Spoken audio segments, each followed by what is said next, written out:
Should be going live here.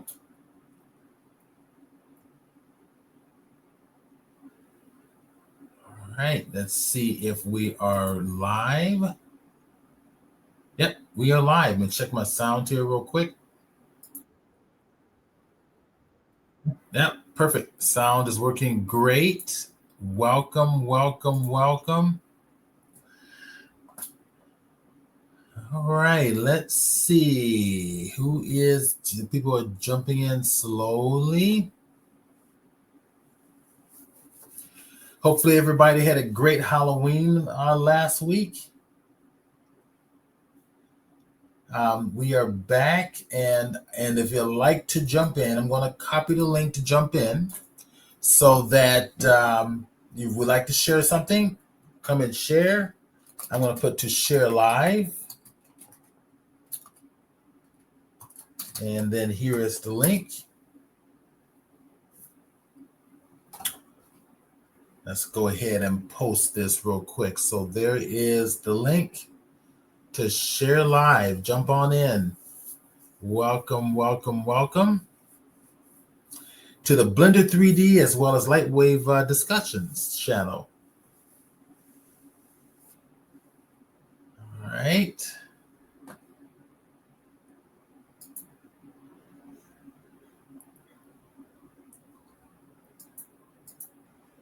All right.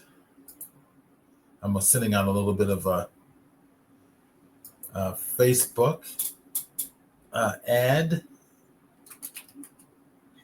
Join us on the Blender 3D discussions. Join us now on the Blender 3D discussions.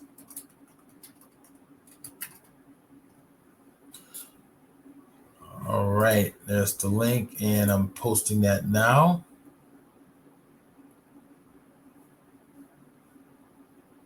So if you'd like to share, there's the link to join in. And I'm checking little notices here. All right. Hello, good morning, good morning. Welcome to the Blender 3D Lightwave discussions. We are just now getting started. Just now went live. If you want to come and join us and share something, there is the link to join us in live.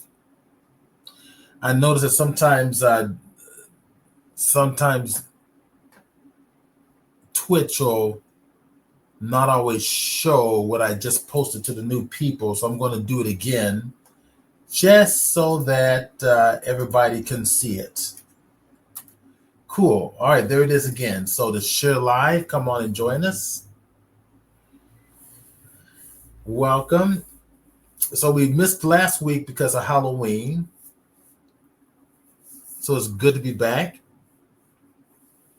We'll talk more about the future broadcasts in just a moment. People are now just starting to jump in. All right, so welcome. All right, so we got a lot of fun stuff to kind of do today. I'm just now starting some 3D printing on one of my space stations. I thought I would share that as well. Come to join in live. There's the link. Also, I'm going to give you guys the link for your convenience to share to your friends.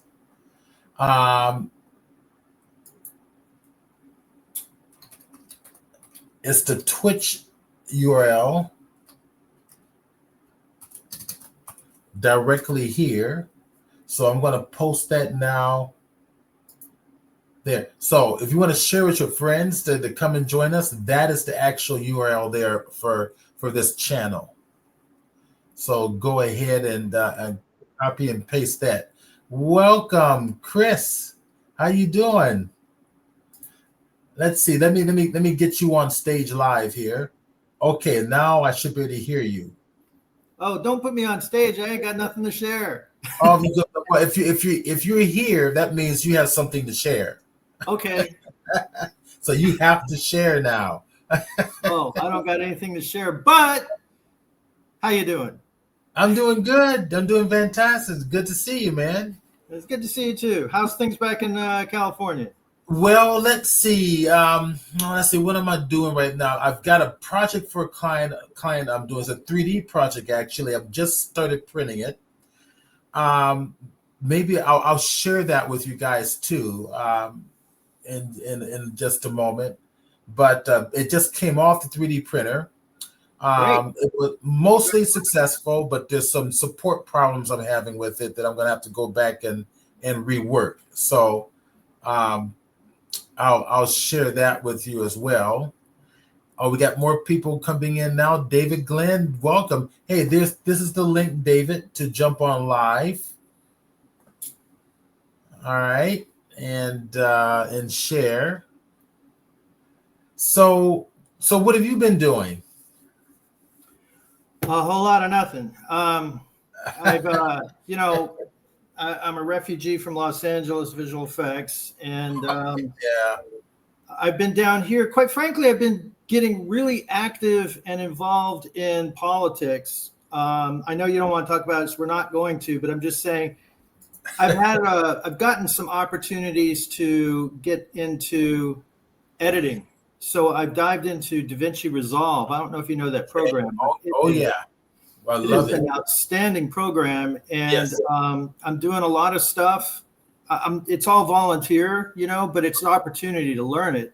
It's an opportunity to kind of get together a body of work and all that stuff. As a visual effects person in the past, I've been a visual effects editor. So, Right. that's like a element management kind of deal. But yeah, I mean, and also my photography. I've joined the international, what's it called? The Art of Photography International. That's what it's called.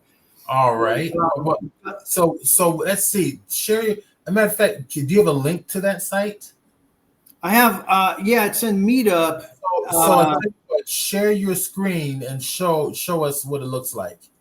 I don't know how to do that. Sure. Go to your StreamYard on the bottom. You'll see. Wait, I'd have to open it up in a tab, right? Can I do the studio chat? You're in StreamYard right now. So if you open up your StreamYard, which is through your browser, which is already open, that's why you're able to get through here. On the bottom you see links. One looks like a picture of a monitor, the plus in the middle. Oh, okay. Hold on a minute. If you can't tell from the gray, I'm old, so all the jokes and all the memes abound. Is going to take me a moment. I mean, look at these. I even have these on a lanyard, so I'm old. Give me a second to call out. Chris, we will have none of that. If I didn't have to get my walker, I'd be able to go over it. Never mind. Let me call it up. It's called the International Art of Photography, and it's in a thing called Meetup. So I got to go over here to this. Yeah, but you can share your screen while you're doing it. No, you don't want to see me like figure out where I've been and talk to somebody else for a moment. And I'll bring this up. Right. Wow. All right. So that sounds interesting. It might be something I might want to get involved with myself. You do. You want to get involved with it. Let me just get my link here. I'm sorry. Yeah, and then if you put the link into the just put it into the group chat box here on StreamYard, and I'll get it out to everybody on Twitch. Or if you're connected to Twitch already, you can actually. No, I can't seem to ever get that to work. Well, let's see. Twitch is pretty easy. It's all free.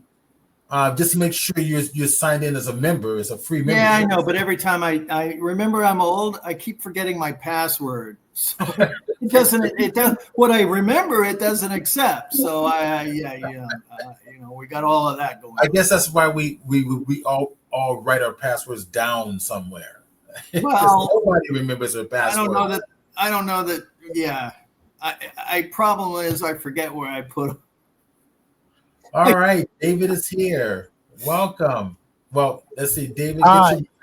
Guess we're just waiting for your camera to work, but your microphone sounds great. Oh, my camera's busted. Yeah, Oh, it's is been it busted? for months. Yeah, well, that's because you won't buy a new one like I suggested. Well, tell me where I'm going to get the money. I heard that. $30? You can't afford $30? They come down in price a lot lately. Like when I bought mine, it was like $90, and now it's half that. Well, the one the one I'm working towards is a one that has multiple functionality. So I don't know what's going on with that. I don't know what's going on with the camera. Hang on a second. All right. Sometimes if you unplug it, and then there it goes. There it goes. Actually, the camera's not on. It's just your avatar is there. No, it's better. It's going to be the avatar, or it's going to be the white screen. I'm afraid. I don't have a camera. All right. We'll just have to hear your wonderful voice. Yeah. Cool. I've been working on kind of get you up to scale. I've been doing like Chris. I've been doing a lot of advocacy lately. Political stuff. My sister is deeply into politics at the moment over here in Washington State, and I've been helping her out. And I've kind of spoken up with a voice of my own. Mainly has to do with the poor and this little thing called the Affordable Care Act and SNAP. And that's about as deep as I can get into it. You guys have probably the news has been flooded with that. And I'm just putting in my little tiny voice and the big loud shout. Good for you, man. Good for you. Yeah, that's good that you're getting involved. It's great to see people getting involved now. Because look, we're sitting here talking about or about to talk about things that we really love to do and our freedom to do it. You got to pay to protect that. You got to protect it. Yeah. And running from talking about it will never help. So we don't have to talk about it, but get involved and protect what you do. Just like you work really hard to learn how to do it even better, which I hope we're all doing. I know I'm striving. I just want to get paid for it. Well, that too, man. With me, it kind of hits home. Yeah, my both my nephews are, one of them is disabled, and the other one works very hard as a truck driver. In fact, he goes, he goes to the ports. He's one of these guys that goes to the ports, like the Port of Los Angeles, and goes in and hauls out, imports. And trucks them to warehouses, and they pay so crappy these days. Is that he's dependent? Both him and his brother are dependent on SNAP. And as for myself, at one point in my life, I was dependent on the Affordable Care Act. So I was, I got my health care for that before I got Medicare. And so briefly. And I'm kind of pushing for that. I'm kind of pushing for those two pieces of federal funding to continue, which I know at least one is very, very unpopular with a certain party right now. But call your representatives, let them hear your voice every. There you go. They know me very well. They're very supportive of what I'm supporting. You got to remember, I'm living in Washington State, and we're very liberal, and very vocal in the scheme of things. We're Seattle is one of those towns that Obama wants to that Trump wants to occupy with the with federal troops, And as Hey, I say, you're in Washington State. I'm sorry to interrupt you, but do you Yeah. know a town called Hoquiam? It's a little town, but there's Where a gentleman. What's that? where is it at? It's kind of up in the north central, maybe it's north of central west. He's not that far from the water, but there's Yeah. a gentleman up there who, now to tie this back in, a friend of mine that I worked with on a Star Trek fan film called Renegade, Star Trek Renegade. Mhm. I saw Yeah. that. And another one called Star Trek of Gods and Men. This gentleman is named Scott Nakata, and he's a production designer. Right. And he's a 3D printing guy. He used to do, CBS told him to stop, but he used to do props. He used to always be at the conventions. He's an old Star Trek fan. Now, Mhm. he called me the other day. I have been pushing him and pushing him and pushing him and pushing him and pushing him to use his Lightwave to help try to keep his business going and creating his personal projects and projects that he wants to 3D print and sell. He does costumes, he does insignias, he does all kinds of stuff. And I've been pushing him to use his Lightwave. He called me out. We talk a lot, but he called me out of the blue to say, I'm using my Lightwave today. And I was like, yeah, good for you. Because the two of us talked about how we talked about this the last time I spoke with you, Stephen. Yes. Learning Blender. Now, I can't afford any courses right now. I know where you're coming from, and I totally agree with you about learning the basics right and everything. But he and I have been trying. There's something like I am just beyond impressed with what Blender can do. And being that it's free, why the hell is it not in all the visual effects studios? Well, hold on a minute. It's going there already. It's happening already. It is happening. It's happening already.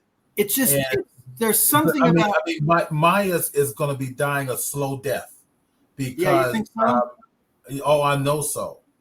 Yeah, I mean, right in the wall. I know so. It's just too expensive. Well. Hold on a second. I think all software is going to be free eventually. Do you really? Yes, I think it's all going to go free. Look at what's going on. Okay, we've got Photoshop out there, right? So we got the Adobe Suite. It's its closest competitor is the Affinity Suite. Would you agree?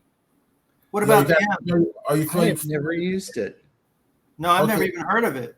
So Affinity is very similar to the Creative Suite. Not as much capabilities or as powerful as Photoshop Suite, but it's pretty damn good.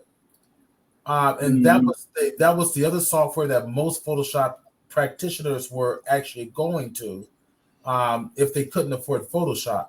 Well, Canva just bought out the Affinity Suite. It just made it free. That's Really? news. That's news to me. Because when I was working at the Navy, and the Navy was too cheap to get me Photoshop, they made me use GIMP. If you ever know Paint, use GIMP. That'll introduce you to Paint real fast. Yeah, GIMP is kind of a pain. They were really, really slow in kind of updating their interface in terms of proper and effective workflow for production. Yeah, just way too slow. But there's software. There's painting softwares out there like Krita, and there's another one that the painters are using quite a bit, and they're damn good. So Inkscape. Yeah. Oh yeah. So now you got programs like Blender that can do practically everything, not just modeling, not just animation, but effects and compositing. It does everything that the industry needs. So let me ask you a question again. So Blender. Now I dream in Lightwave. I wake myself up out of, I can do this in Lightwave, but the computer that I have Lightwave on is dying slowly. It's been a tremendous workhorse, but Blender will run on it. But I've got Blender on my other computer here. I've just transferred my Nuke license over to it. They Right. did it for free, no less. So proving your point. But something about, I spent a lot of time modeling in Lightwave. And even though as a profession, as a motion control photographer of miniatures, stuff like that, I came to animating and all that stuff and rendering and everything through modeling. Modeling in Lightwave, there's something about, and Scott and I were talking about this, there's something about the basics of Blender that is not getting, I'm not getting unwired and rewired. Okay. I cannot seem to grasp modeling in Blender. Right. David has taken my workshops. Yeah. And he can tell you one of my mantras is that when we're learning Blender, you're learning Blender the Blender way, not the Lightwave way, not the Maya way, not the Modo way, the Blender way. Blender way. So once you get down, once you grasp the basics of Blender, it's just phenomenal of just where you can take it. Oh, I get it. I see the work. Oh, yeah, I hear you. Not yet. You don't get it yet, but you will. Really? There's more to get. That's a hell of a lot more to get. Blender's a shortcut monster.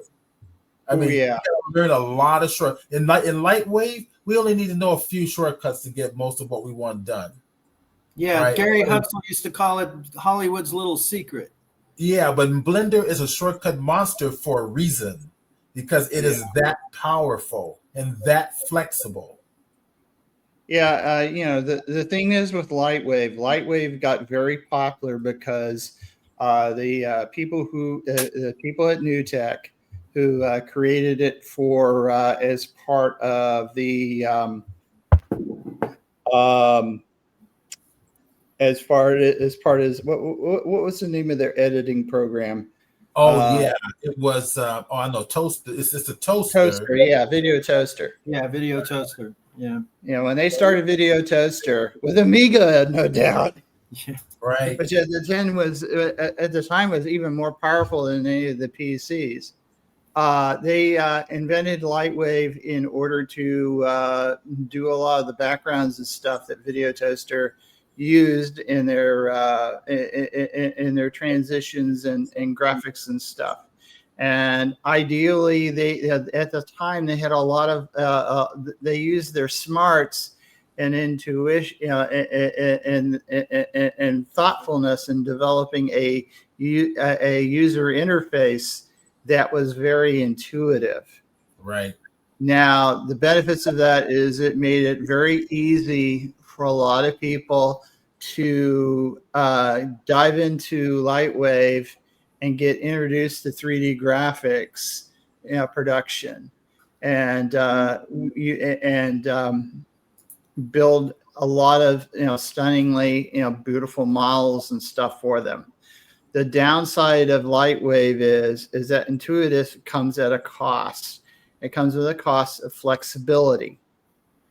Where Blender is where it maxes its magnum opus is the fact that Blender is very, very flexible.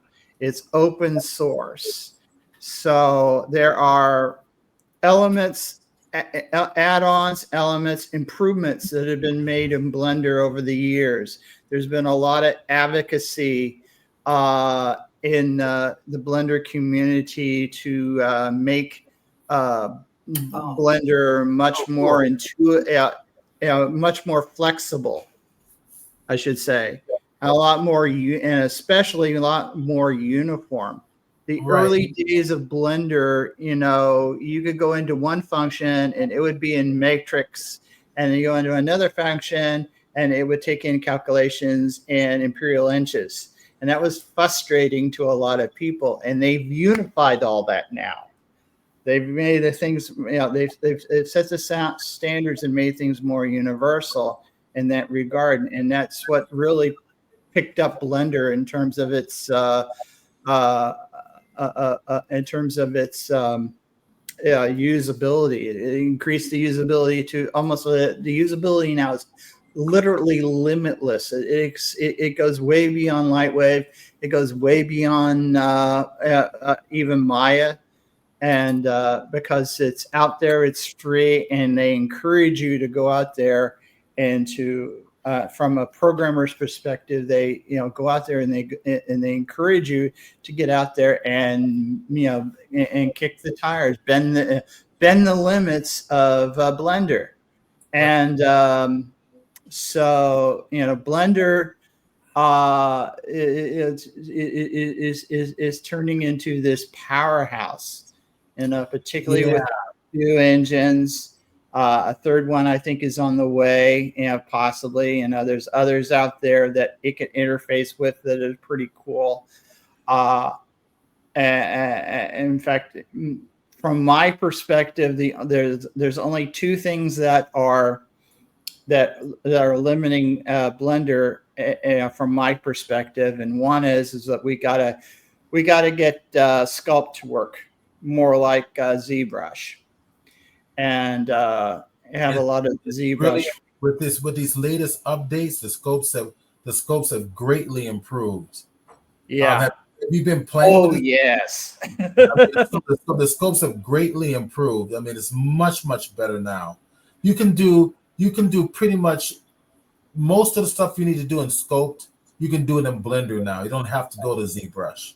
I mean, that's how far that's how far it's come. I got one gripe about beta. Maybe it's a stupid. This is going to be a stupid question, but and I know Stefan, you've been playing around with 5. I've been trying to install it. I haven't had a hard time finding an installer. I go in there to grab the what's available currently is the builds, the daily builds. You're referring to what? Blender 5. Blender 5? Yeah, Blender 5 is you don't install Blender 5. It's a zip file. You unzip the file, place it on your drive like your desktop, and then it's already exploded out for you. You just go in and you double click on the Blender exe file, and that's actually here I should probably share my screen while we're all talking about this, and I can show everybody who's watching what I'm talking about. Yeah, because I'm sure there's going to be somebody out there like myself that's going to look at this and who is not who is not tech savvy, who's an artist. And they're going to look at this and say, "What the heck?" So if we go over to the Blender Foundation and what David is talking about are the beta versions. So I like to play around the beta version. I don't bother the alpha. They're giving you the alpha as well to play with. So here's the 5 beta. They're saying is out, but the official download. If you go to the downloads link up here. It's the version 4.5.4. All right, so 4.5.4 is the latest, greatest. But if you scroll down to the bottom on the downloads page, you see this pink area. That's where all your experimental stuff is. So if you click on that link, here, there they are. There's the alphas and the beta for Mac and Linux, right? So your 5.0, when you download it, you got the ARM and you got the x64. All right, so the ARM, I believe, is for the mobile pads and the phones and stuff like that. Yeah. And then you've got the x64, which is for the Windows system. And you just unzip that zip file that you get, place the unzipped. It basically unzips it into a single folder, which is basically like Blender 5.0 and a whole bunch of the numbers and letters after it. And then just drag it and drop it into your desktop. And then go into that folder. I think I've got one. I don't know if I've actually downloaded the latest one. Let me go take a look real quick and see if I've got a version here. Look at those Star Trek ships. Yay! Exactly. These are my Starship designs a client hired me to do. And awesome. Did you do those in Lightwave or Blender? Blender. Oh, God, I'm that's really sorry, good. sorry, but resistance is futile. Yeah. So this phaser was by John Eves, one of the designers actually on the Star Trek show. Yeah, I know, John. You know John? Yeah, he sent me his floor plan from model making days. Yeah. Well, yeah, he was here. That's how he started. So he Remember, I'm old. you're old. I was working on stuff before you were born, probably. So he gave me the floor plans for the phaser, and then I just kind of did a 3D model. I think I shared this nice.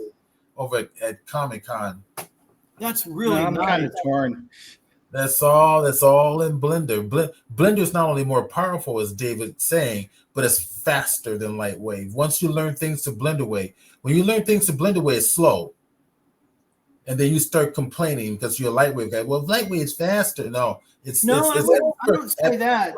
No more. I've heard this before. Okay.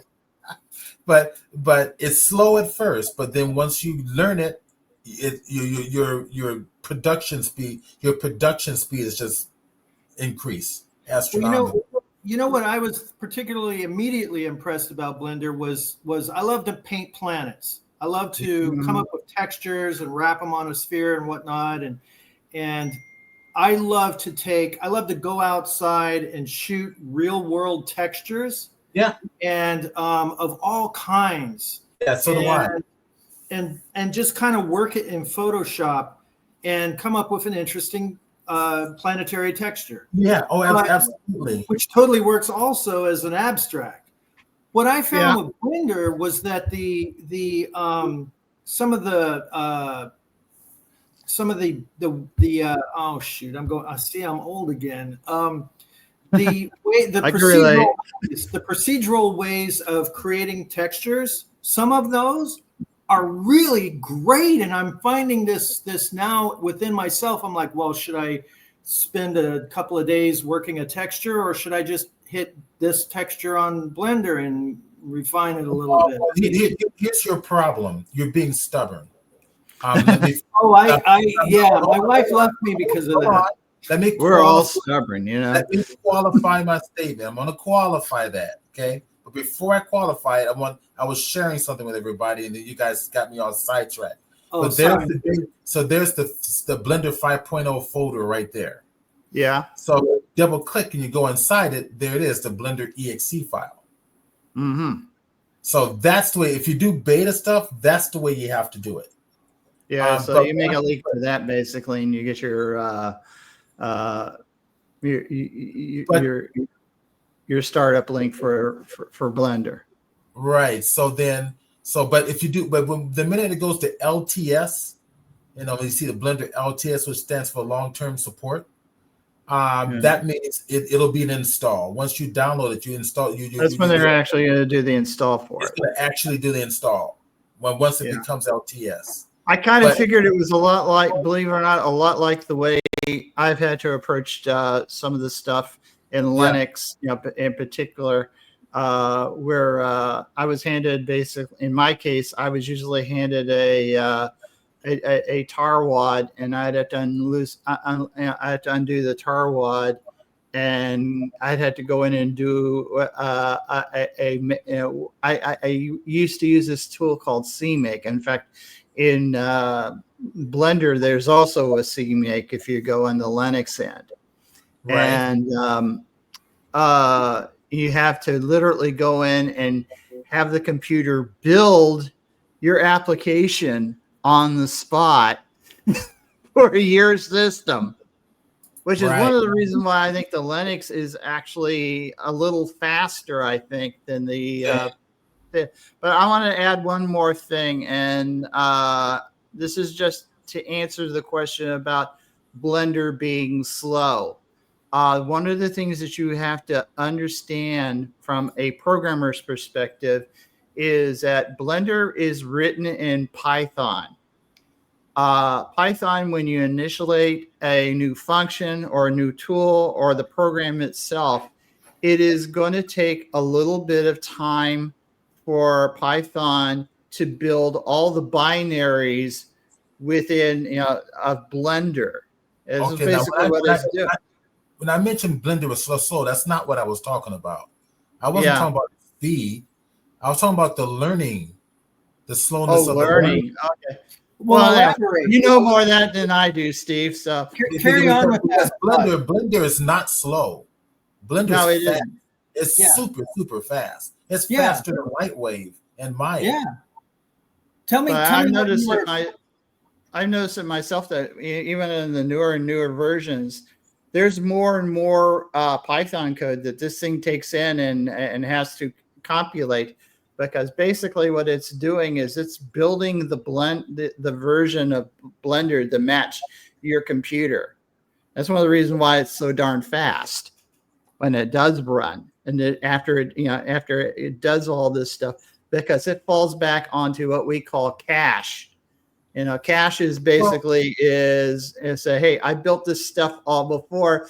I don't need to build it again. I can go to this binary and there it goes. So now we're talking about Blender efficiency and modeling. Let's actually model something. I found something that we can model together. Did you model that in Blender? Well, no, this is not model. This is a photograph of a. Okay. I was gonna say, it's really good. This is an actual photograph, but we're going to model that now. Just to kind of. I'm all ears. So basically, but in all honesty, Chris, you got to take the workshop. You got to take the class. Shit, I got to eat too. No, you got to take the class. Well, I might have to wait until. I mean, I can't even get the goddamn library to hire me. Dude, we'll talk later, okay? We'll talk later. We'll get you in the class, and so that you can start getting this stuff down, getting the foundations down. It's a really good class, and I have no doubt. Yeah, most of the people. I mean, I offer several classes. I just posted this here. The advanced modeling class is coming up. I'm posting that here on Twitch. That starts next year, January 8th, I think it is. All my classes are on Sunday. There's Sundays from 10 a.m. to 12 p.m. Pacific time. So it's before everybody's play day. Right? They can take the class and then go off and do what they want to do. Now coming up at the end of this month on the 23rd is the character and rigging. So learning how to build a character from scratch, rig them, animate them, put clothing on them, stuff like that. It's going to be specific to the character. That's coming up November 23rd, I think it is. So actually, let me bring up. I think I've got my my site here. There we go. So my site's there. So I'm going to put I'll put in the. Here we'll go to the Blender section, and I'll put the link for that into the chat box for everybody's convenience. And what this link takes you to right there, that link there, takes you to a section of my website where it's oh gosh darn, I'm clicking on too many things here. Where the upcoming classes, the November 23rd. Because I'm finishing up. I say, what class am I finishing up now? I think I'm finishing up the beginning. No, I'm finishing right now. I'm doing the Blender Brilliance class, which is another advanced Blender class.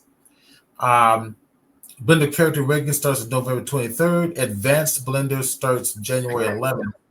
After that, we'll be starting the introduction of Blender again for those who have little or no knowledge of Blender.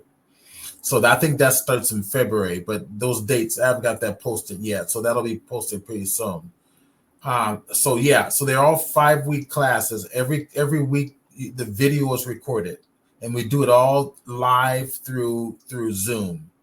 So we're all there live from our comfort of our home doing the Blender class. It's outstanding.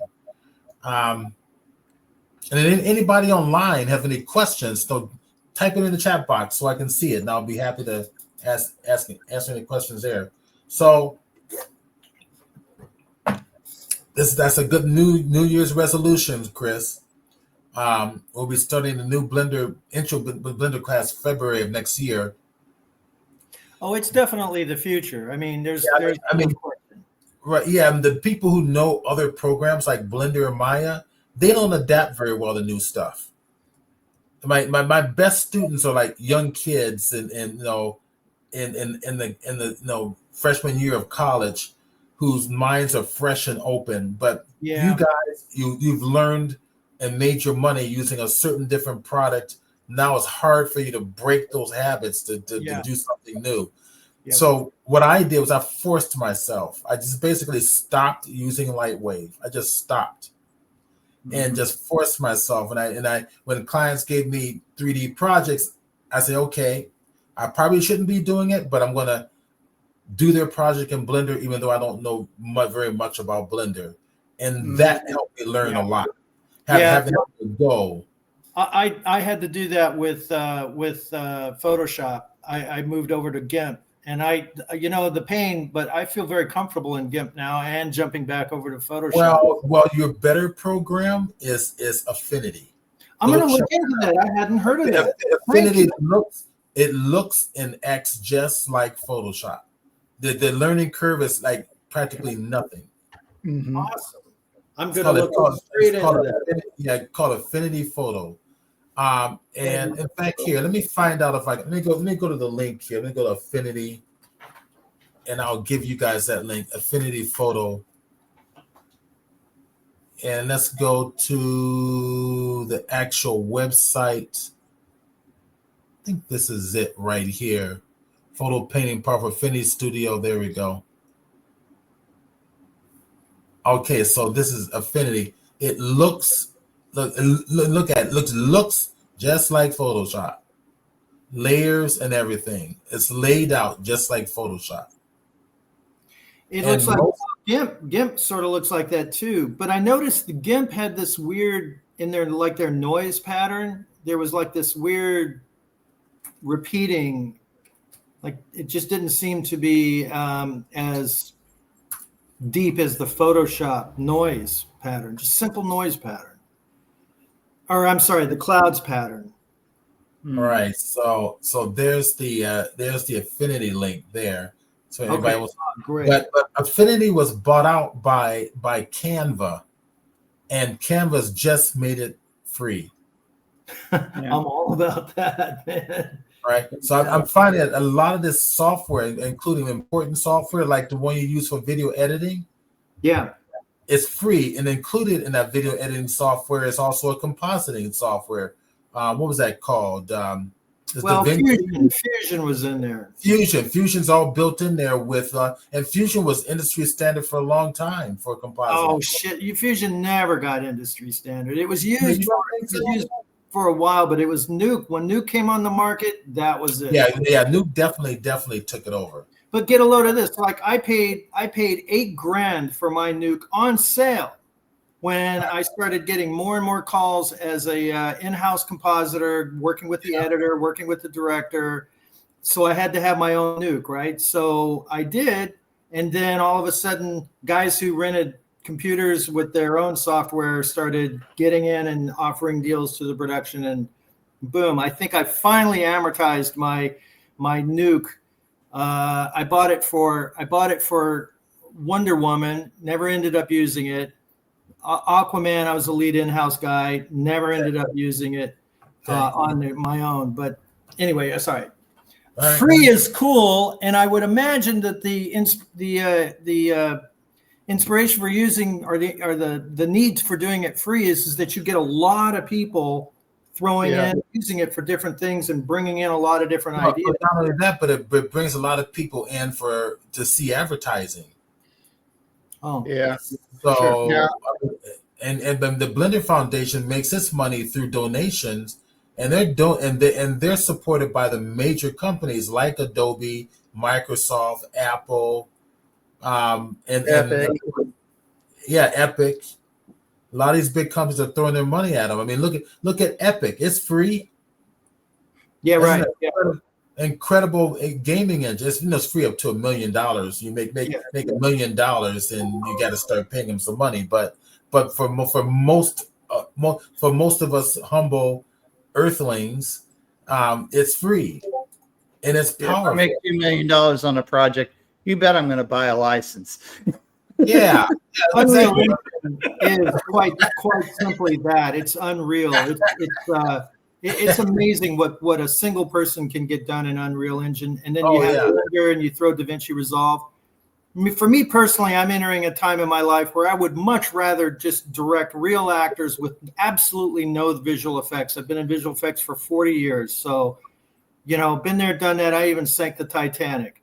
Yeah, So well, Unreal is just one small part of the whole puzzle. There's so many different ways to be creative, and Unreal is just one. yeah, I set mean, extensions. yeah, if you like realism, go with the realism. If you want something gamey, go with Unreal. If you want something, animated, of that sort with 3D effects, go with Blender.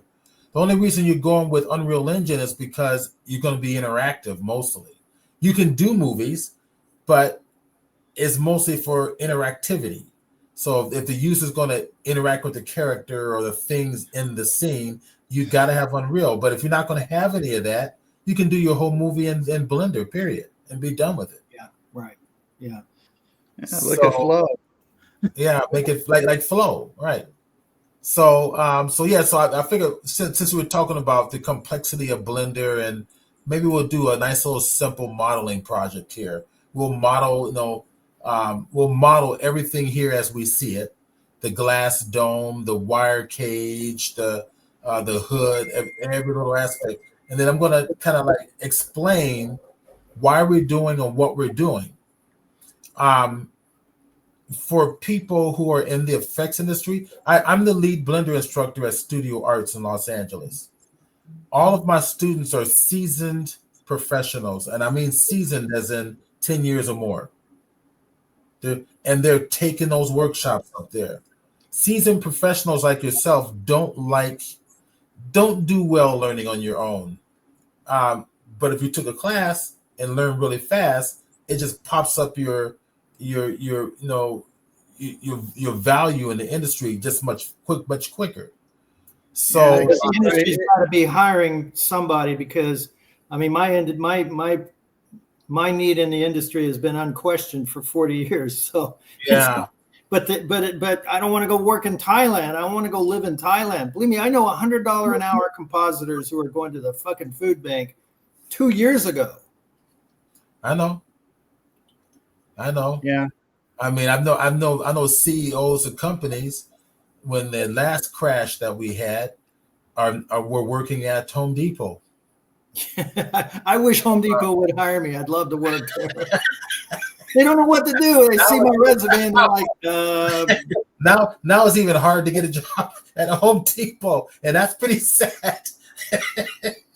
Dude, I know a lot of college graduates with technical degrees that wind up managing Home Depot. Or the other one is what's the name of the thing? Tractor, whatever it is that they outfit out there. That's very popular out here. No, no, I'm sorry. In life, there's just no guarantees. So no one's saying that there should be. It's just weird how things changed. Yeah. But then Mark Anthony Bennett, who did the atomic explosion in one of the shows out there, and also did Sharknado. He's wound up working in a pet clinic. Okay.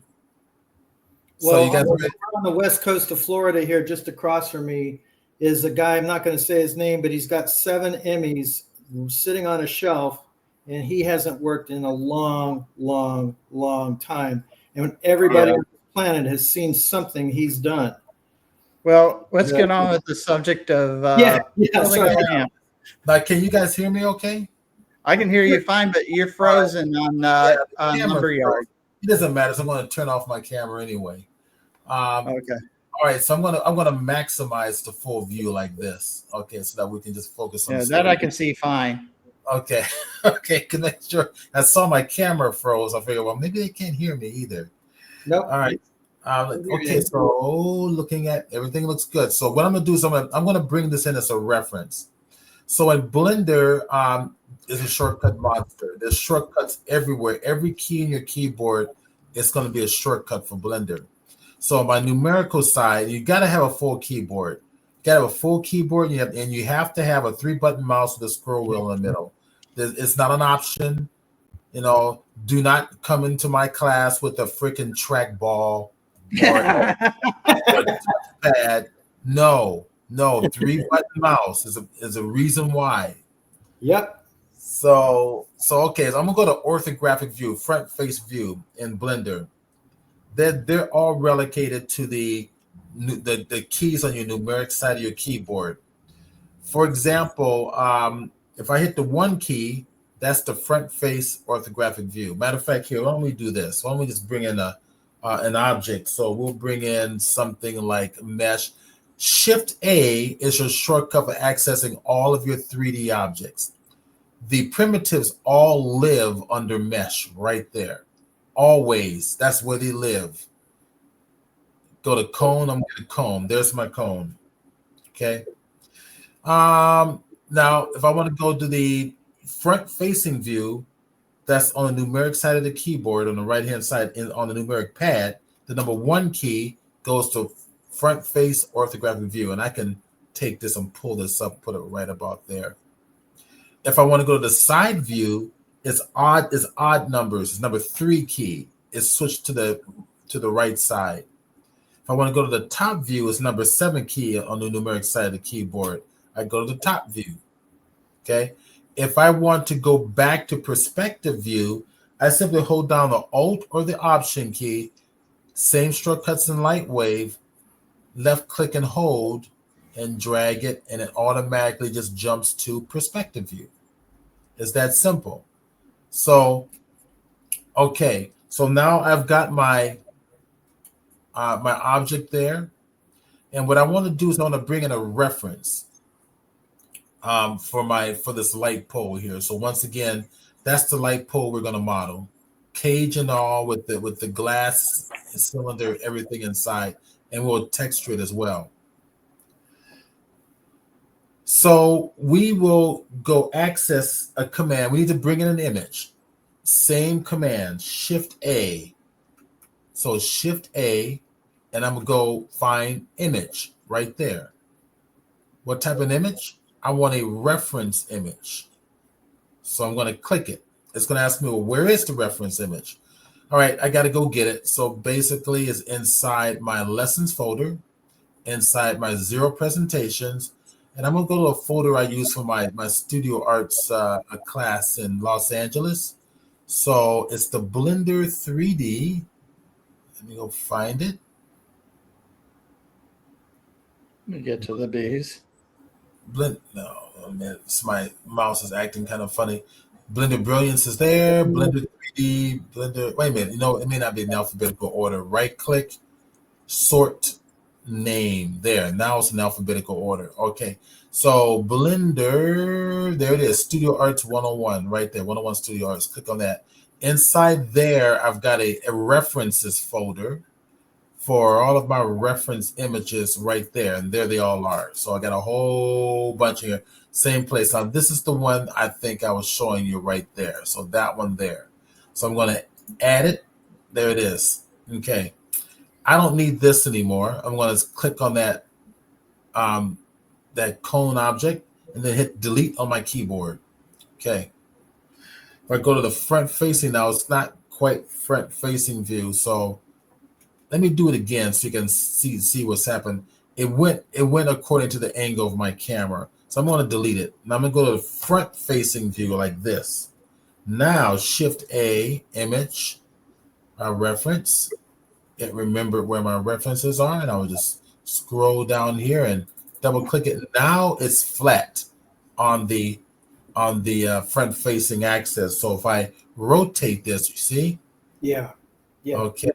So I'm going to move it back a little bit. Now, the reason I have these 3D widgets here, the X, Y, and Z axis, is because I have it selected here on the left-hand side.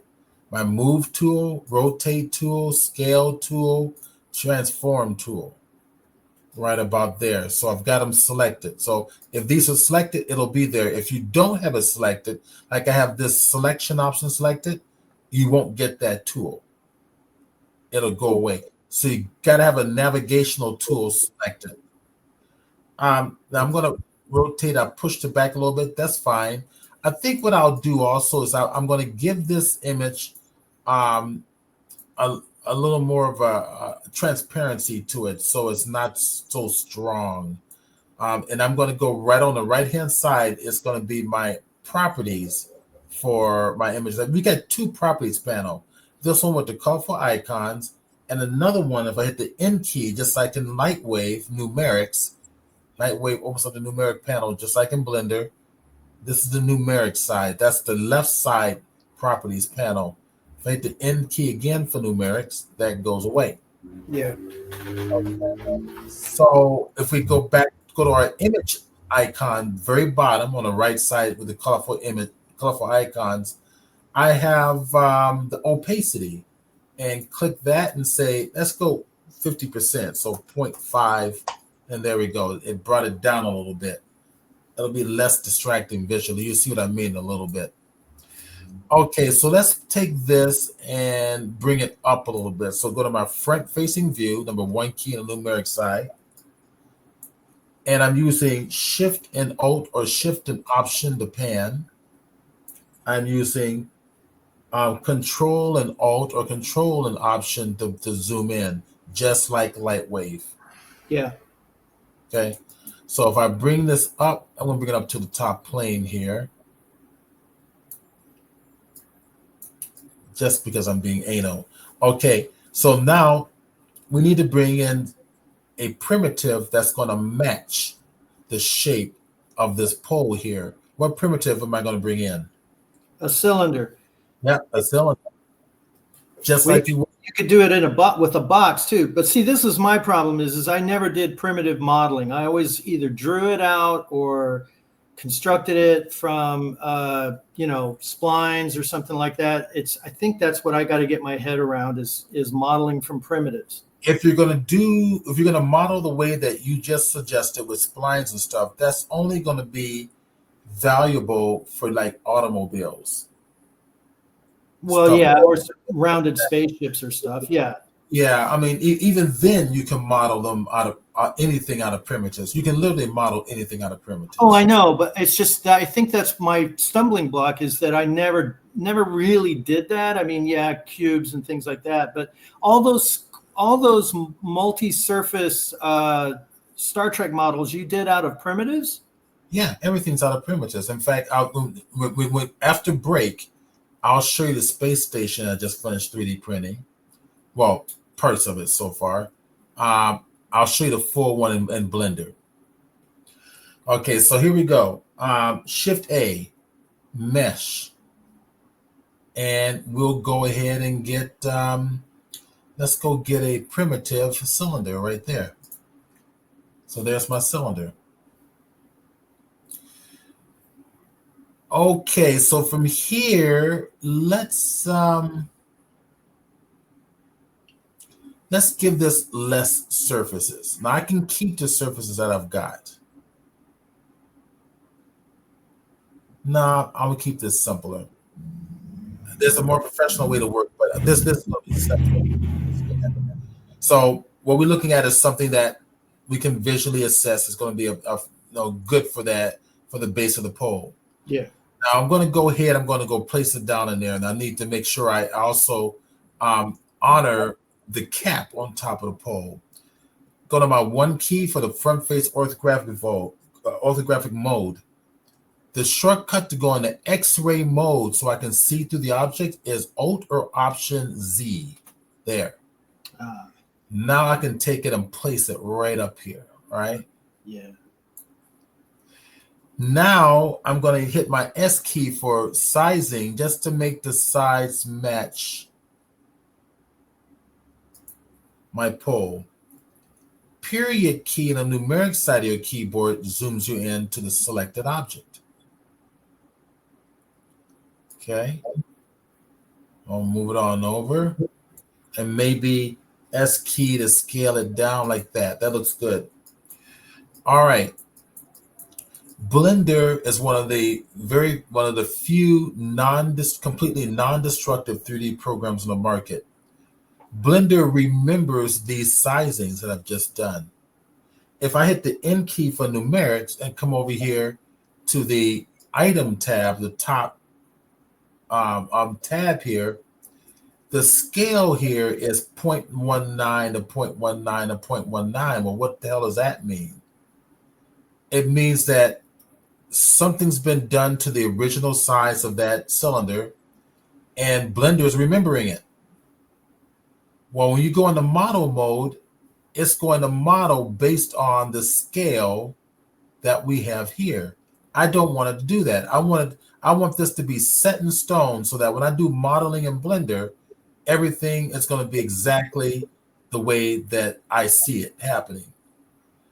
So in order to make that happen, to make these need to be 1 to 1 to 1. To freeze everything so everything's set in stone, these X, Y, and Z coordinates must be 1 to 1 to 1. This is what Lightwave does not have. So to get it to 1 to 1 to 1, I'm going to hit Control A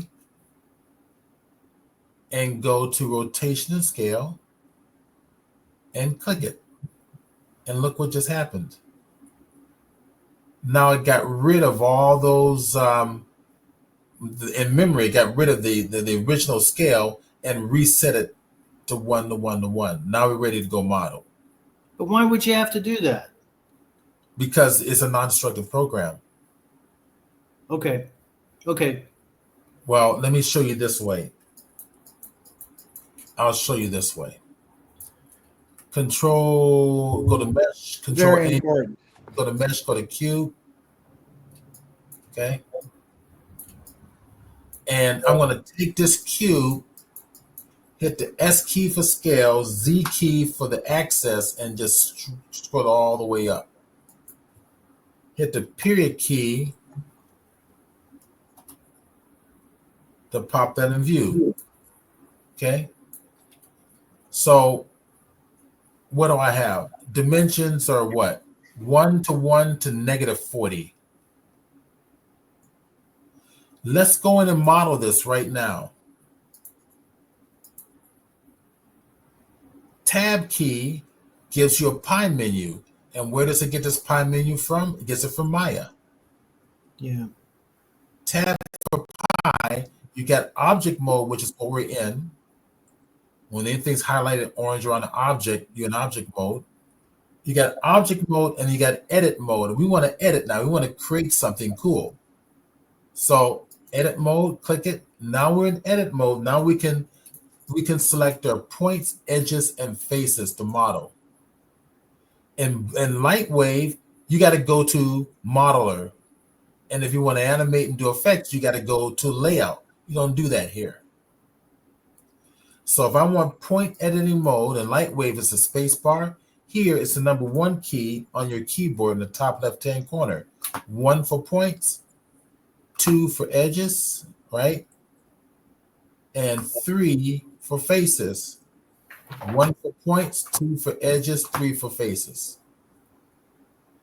So what I want to do is I want to bevel this. The shortcut for bevel is Control B. Control B, you got that line next to it, and if I pull it out, it's now beveling. Is that what you expected to see? Not really. No, but there's a reason why. Because Blender remembers your proportions. If you go back out to object mode, look at it this way. You've got the real world, which is out here, and you've got the quantum universe, which is in your edit. In the real world, it says this is a 1 to 1 to negative 40. And the quantum universe abides by the real world. So now when you go into edit mode, it's beveling based on what? 1 to 1 to negative 40. not 1:1:1. So if we do it again, I get that, but I keep coming back to, wow, that's dumb. Why'd they do that? No, that's because you don't understand the program yet. Okay. You're still thinking That's like you're in Lightwave. Got it. Yeah. Okay. I'm listening. Right, so Blender Wave. So go to tab, go to object mode. All right. Now let's reset this to 1:1:1. So Control A and apply my rotation and scale. Now it's 1:1:1. So if we go to tab menu, edit mode, hit the period key to zoom in close. Now do a bevel, Control B. There you go. Wow, that you explained that really well. I appreciate how you explained that. That's why you should take the class. I just don't understand why they, but I mean, it's, who am I to, you know? Well, they did it because so check this out. We're talking about shortcuts, right? Blender uses shortcuts everywhere. Control B for bevel, pull it out. Now the scroll wheel adds more geometry. Yeah, nice. Okay.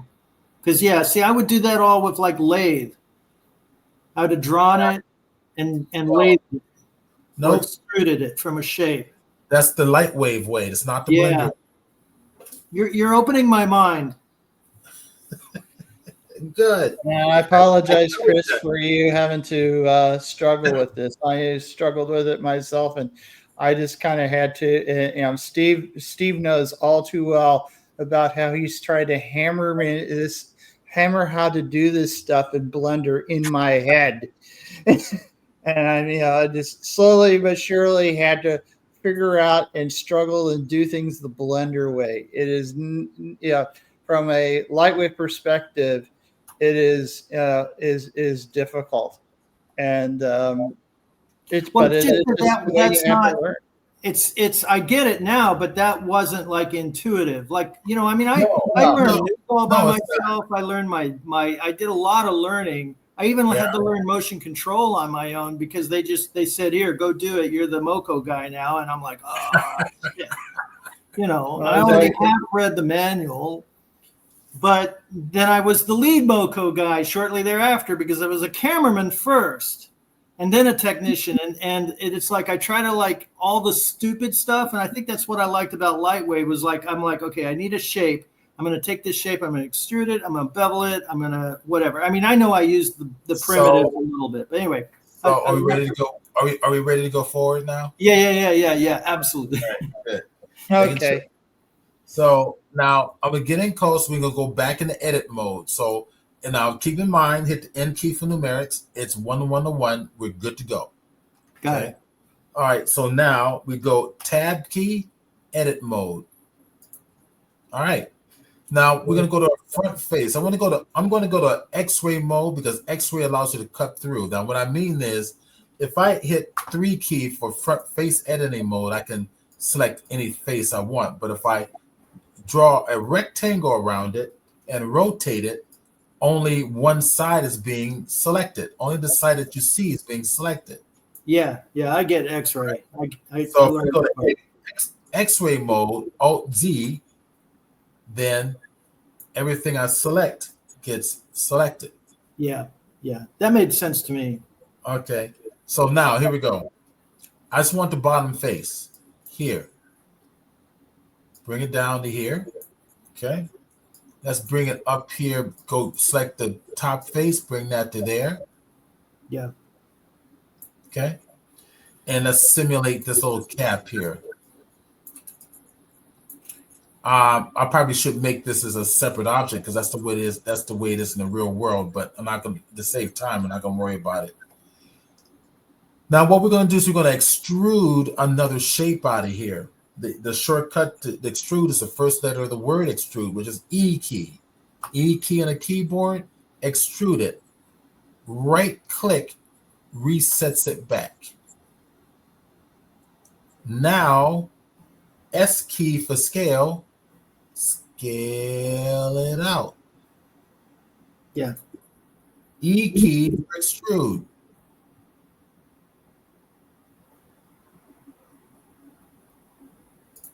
Now, can I ask you a technical question? Sure. You know how you have polygons that are not in your modeling process. If you're not careful, you can have polygons that are not seen, and yet they're still counted, and they're In other still words, being computed. they're polygons that share the same face and same dimensions that you don't Yeah. see. When you're doing all this when you're doing all this extrusion from primitives and things like that, are you getting polygons that are going to be computed but not ever rendered? Like there's a term for it.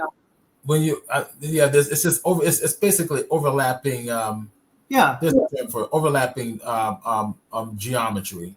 right. Like I would edit my geometry in Lightwave very, very carefully, so as I would cut down on all of that. Yeah. Same thing here, no different. We haven't made any duplicates at all.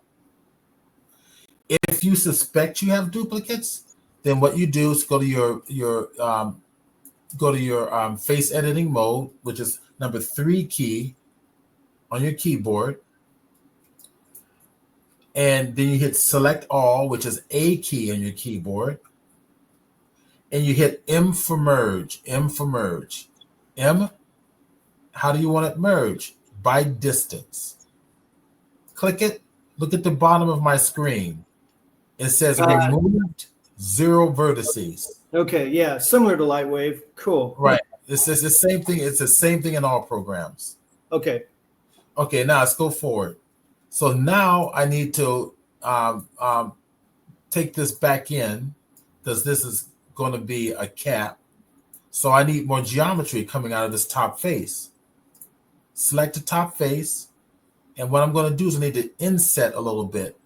First letter in the word inset is I. I key in the keyboard. Inset it like that. Now I have a way to extrude more geometry. So go back to my front face editing mode. E for extrusion. Boom. There it is. Okay. Now we got a tapered. We got this tapered area here. Actually, is that a curve? Let me kind of take a look at that. That is, it's a slight curve. So we will mimic that. All right, go to my front view. So the way we're going to mimic that is like this. E key for extrude. Bring it up to the top, to the base of this.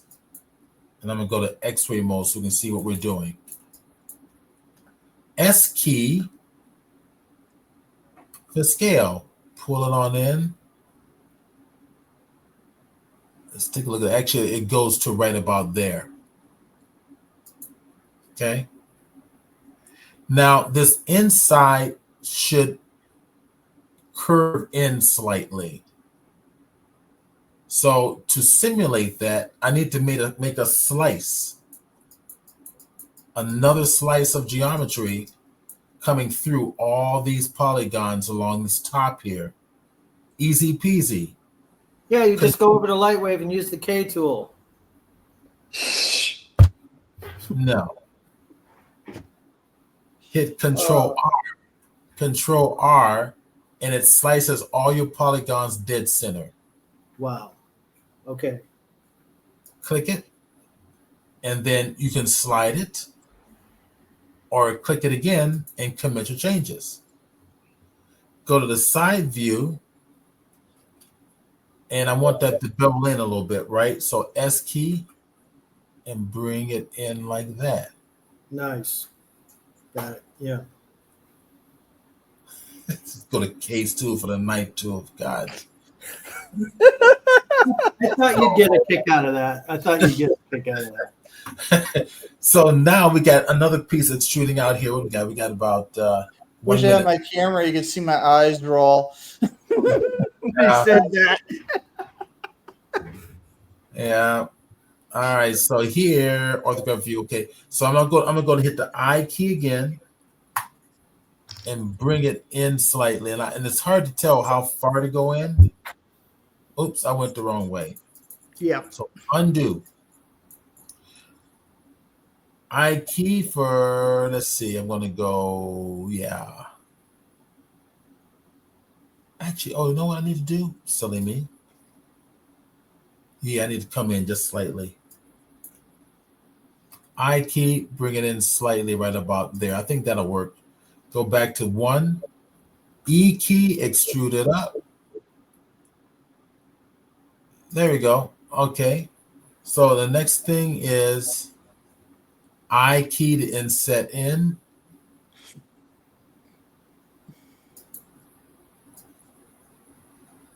Let me see what that looks like. I think that's good enough. E key. Oops, that's a little bit short, narrow. So I want to make it a little wider. No big deal. Here, I'll just undo. I'll just undo this, undo here, and then just bring it out. S key, pull it on out like that. That should do it. Yeah, undo is always the Control Z key.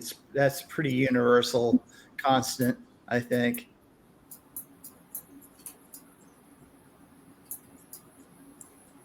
Actually, I think it'll be better if I just leave this alone, leave that cap the way it is. So I'm going to undo that. You will see why in just a moment. And I'm going to undo this here too. Just go back to this. You'll see why in a moment. So Okay. that's my base. So get it. There's my base. Yeah, nicely done. All right, now we're going to do the poll and everything else, but we'll do it after we come back from break. 15-minute break. So I'm going to bring this on up. Bring up the 15-minute timer.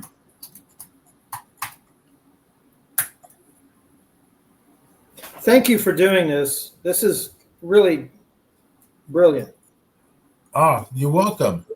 Oh, yeah, that's the whole point of the users group, is to come in here and educate people, particularly us old light wavers who Consider me educated. Considered my brain opened a little bit. Well, yeah, and David's the he's the VP of the Blender user group, so he's always willing to help. There we go, 15 minutes. All right, stretch your legs, go get snacks, bathroom break, and all that stuff. And I will turn off my mic temporarily. Yeah. Back.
And it's almost that time.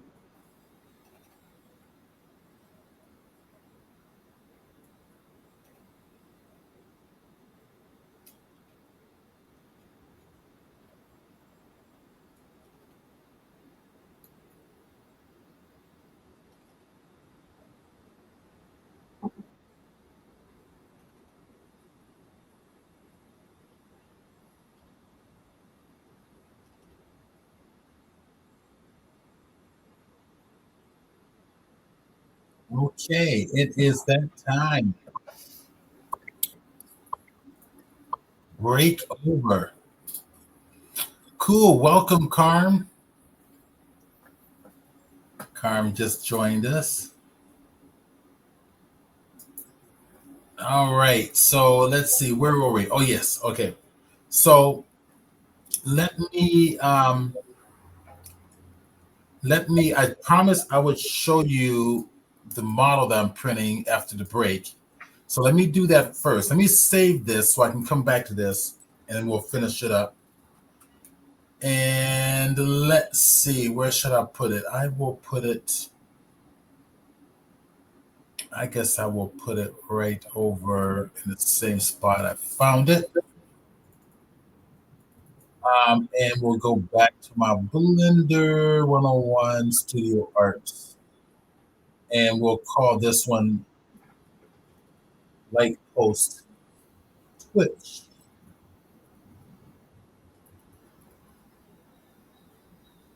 Twitch tutorial.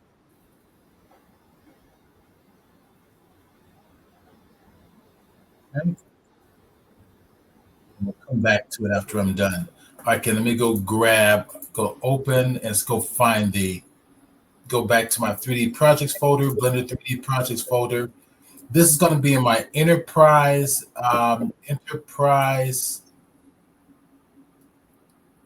docking bay for Kevin Peterson. That's the name of the client. And I'm going to bring this on down. Let's see, captures updated docking bay right there. That's what I want. All right, so this should be, let's see, I want to take a look at everything. Here, I'll show you this one. Okay, there it is. Nice. It is. From the guy who crashed the USS Enterprise into the Scimitar, personally himself, I will say that's damn cool. Oh, thank you. Wow, that was you, huh? I hit the button. The motion control rig went screaming down the track. Awesome. Actually, it was the whole front end of the saucer crashing into the front end of the. Now, was that part of the effect, or was that a goof? No, that was the effect. We had 3 models. I had 3 chances to get it right. We got it right the first time and shot the rest just for kicks. And then CG added the rest of the ship, but we did the front pieces out on the stage. Huh. We had the ILM shooting model down on our stages, and everybody got to go in and have a moment. Who were the other people working on that with you? Is one of the, I'm trying to remember the other. You used to be a makeup artist. No, I used to do motion control. Oh, you mean Doug Drexler? Doug Drexler. Did you work with him? No, he's a friend, but I didn't really work with him. I met him through a friend in Oklahoma named Keith Birdsong, who also was a makeup guy, but he also started doing illustrations and did like all the Star Trek novel book covers for the longest time. Okay. But no, we had Eric Nash. He was one of the original miniatures motion control guys back on the Next Generation. Okay. Yeah. So if really nice. Thank you very much. I appreciate it. Let me see if I go to render mode. And so complex. You did that all starting from primitives. All from primitives. God, that just baffles me. I mean, it's amazing. It's designed. Now, this is for a client. And the client these are lighting panels. Mm-hmm. You see lit up here. and they're designed to light up to bring the wire through. I just got the arms 3D printed. I'll show you that in just a little bit. So this represents the 1/350th scale enterprise model that's right now on the market. Mm-hmm. So this thing is going to basically engulf that enterprise build. I also have a personal enterprise that I built for the client. That's this one here. That's not the finished enterprise, but it's basically what I sent them. So I did it in halves. So it's symmetrical, as you can see. So if you cut right in the middle, each half is 12 inches long. Wow. So we're talking about 24 inches across by however long this is going to be here. That's going to be pretty long too. Yeah. So 3 feet, maybe over 3 feet. Is he using real estate for that? Yeah. What was your question? Is he using the? Is that the Enterprise from the NX01 or the 350 scale Enterprise NCC 1701? It's Enterprise that I custom designed for him, which is this thing here. Ah, okay, that's really nice. I've got others. Very cool. So so from here, so I'll show you the 3D printed parts. So the parts I have 3D printed so far are going to be these two here. These areas here, this light, and then these lights here. So it gives you an idea of the scale of it. So let me go to StreamYard, and I believe what I need to do is just bring me up. There we go. That's me up there. Oh, my camera's not working. All right, hold on a second. Let me unplug it and replug it. I think you were frozen at that point where you thought I was being stubborn. No, I said you're being stubborn because you know Lightwave so well, so it's hard to break the habit of doing Lightwave. No, I got it. I got it, and it was well appreciated too. All right, so let me see if I can turn the camera back on. Let's see what I get. And I'm gonna go. Let me go to my camera, and gosh darn it, let's see.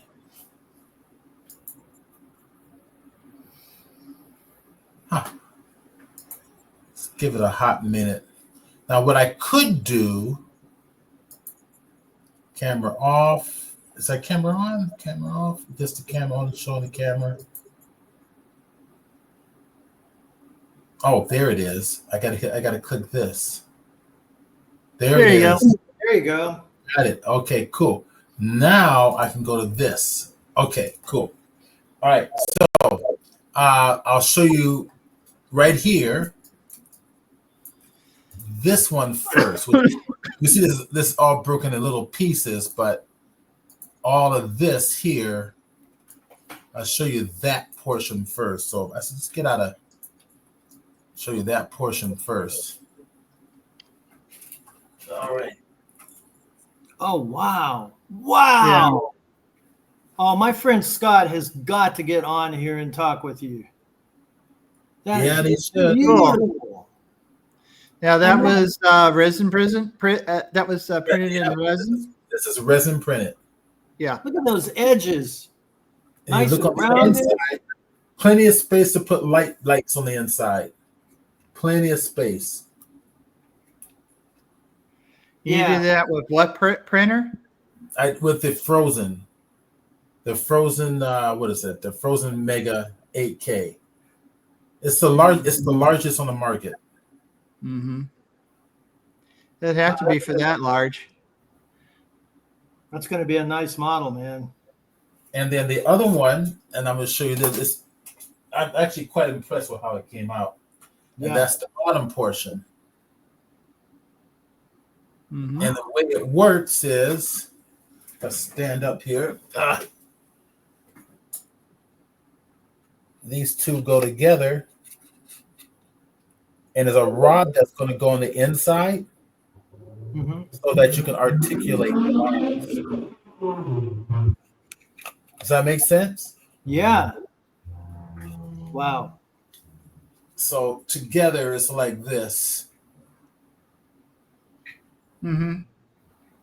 So that should work really nice. You know, and I knew a lot of those guys who built that Star Trek the Motion Picture dry dock. Yeah. And an old buddy of mine who long ago left, he was a camera assistant, shot all that. And his name was on like when I was in high school, his name was on every movie, except for Tron and Superman. But he was on all of them. And then, yeah, he left. He left the business, I don't know, a decade ago. He didn't go into digital. But his name was Dave Hardberger. He was really, really good guy, fun guy. Anyway, that's really cool. I think my friend Scott would love to talk to you because he's doing that sort of thing. He's gotten back into his Lightwave, and he has tried Blender, and he could probably afford your class. So I'm going to push him to you, man, because he needs to take it. Let's connect. Now you're in LA, right? Me? Yes. No, I used to live in LA. I'm over in Florida. I'm like 5 seconds away from where our president is playing golf right now. Oh. That's where I am. I want to be back in LA. They took my rent from $2,000 to $6,000. So without a job, how was I going to manage that? So I had to pay for this place. So I'm down here. Okay. Yeah. Well, I had to move from Kirkland to Silverdale, and that was kind of going like 3 to about 1700 now. And they just upped my one of my services, so it's now I'm not like around 2,000, and I'm thinking about going to Florida. Don't come to Florida. It's crazy down here. Florida is almost is expensive. I don't know why. Well, my wife and I bought this condo. I don't even remember when we bought it, but her mother lived here and she passed away last year, and I didn't have a place to go. And so I'm thanking my lucky stars that I was one of those few people that had a second home to go to. Otherwise, I'd have been under the bridge at Culver Studios or somewhere around Culver Studios sitting on the sidewalk. Okay. So shall we go back to the modeling? Yeah, definitely. It's cool stuff. Yeah. All right, let's go back. Now we're in the front view. I'm ready to have my brain opened about this primitive stuff. When I see that model you made, I know it is not impossible. Nope. Here we go. Now I'm going to create this piping here. Share your screen, though. Oh, that's a good point. Let's see your face. We want to see the substance. You're a good-looking guy, but your model skills are—that's what we're looking at. Yeah. We want you for your model skills, not for your body. I think you make the next Mick Fury, you know? Yeah, definitely. All he needs is a patch. Give that man a giant flying space cruiser aircraft carrier thing. All right, so here we go.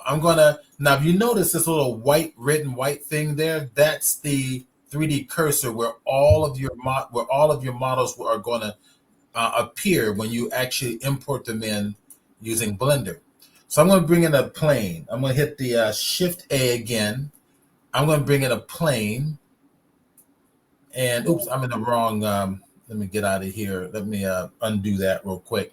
I need to be in object mode because I want my 3D model to be a separate object, which I want it listed up here. Tab key, go to object mode. Now when I bring in a plane, Shift A, mesh, plane, it's a separate object right up here in the top right-hand corner. So this is your 3D layers or your 3D outliner, okay? And I'm gonna rename this one our pole. And the cylinder, I'm gonna rename it and call it the base. All right, go back to the pole. So I'm gonna rotate the plane. Now, what's nice is you have these wonderful shortcuts in Blender. R key for rotate, X key for the axis I want to rotate it on, and 90 degrees for how I want it rotated. Done. Yeah, I like that. I like that whole concept. Yeah. So now I go back to front facing view, Alt Z for X-ray mode again. All right. So I am going to pull this on up, pull this on over. Do it this way.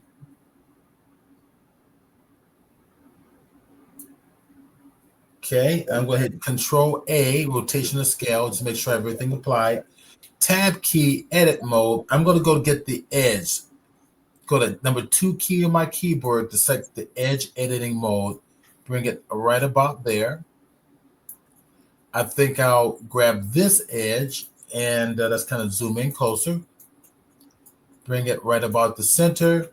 Grab that top edge and push it off right about there. Okay. All right, now what I'm going to do is I'm going to bevel these edges. So I'm going to go to number 1 key to go to point editing mode. These 2 points are selected. Shortcut, Command Shift B. It's a shortcut for bevel points. Now roll the scroll wheel. Look at that. Isn't that Roll the fantastic? scroll wheel. Now watch. I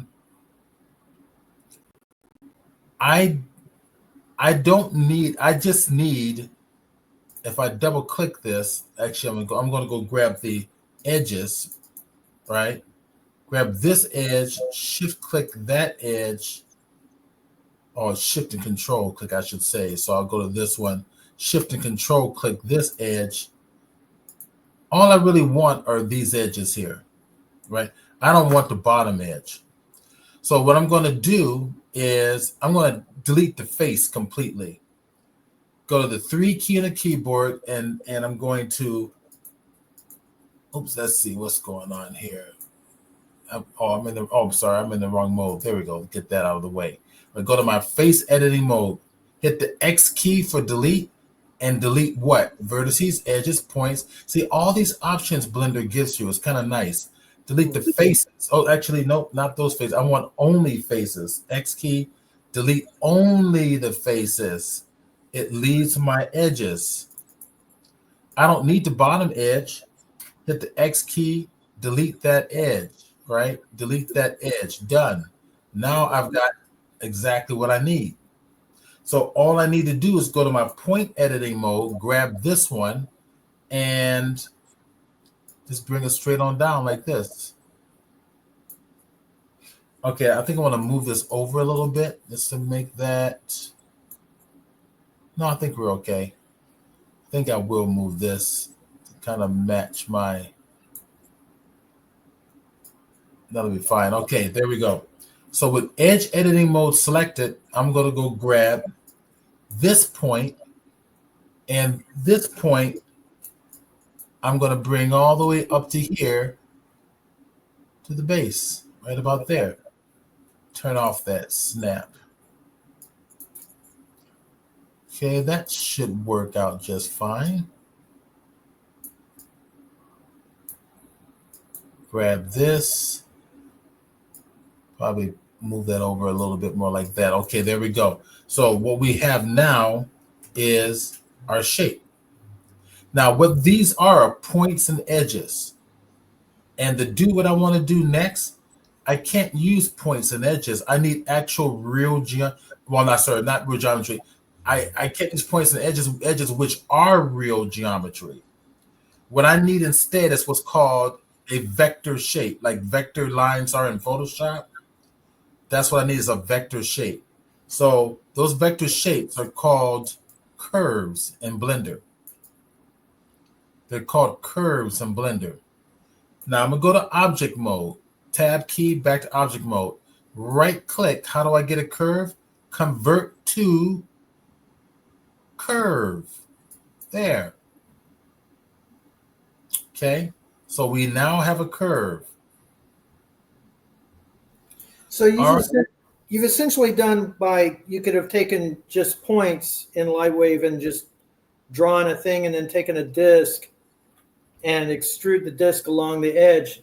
Probably take about the same amount of time, I guess. Yeah. Yeah, this is much more controlled. Yeah.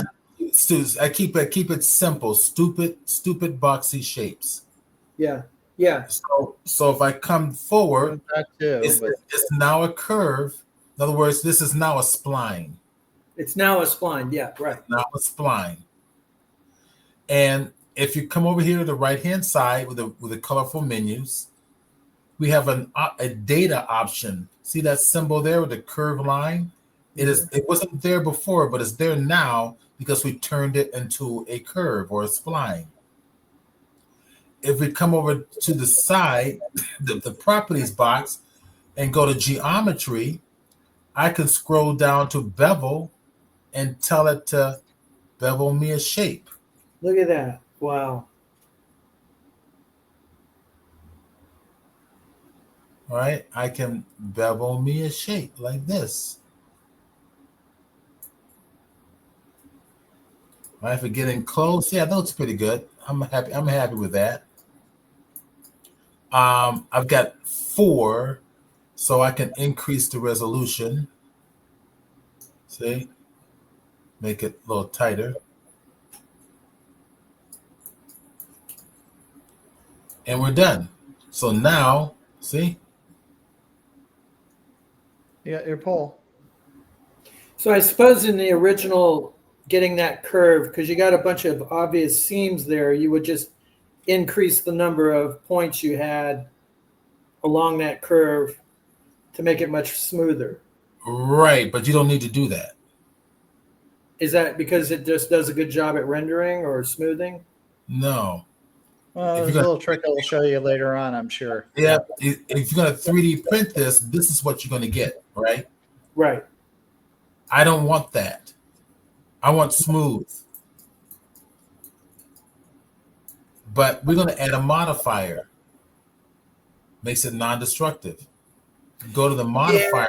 Yeah, I'm getting that concept. Add modifier. Generate sub Ds. Yeah, right. Click it. Boom. Look. Yeah. Yeah. Maybe I go to 2 or the 3. 3 is the default for sub Ds. Smooth.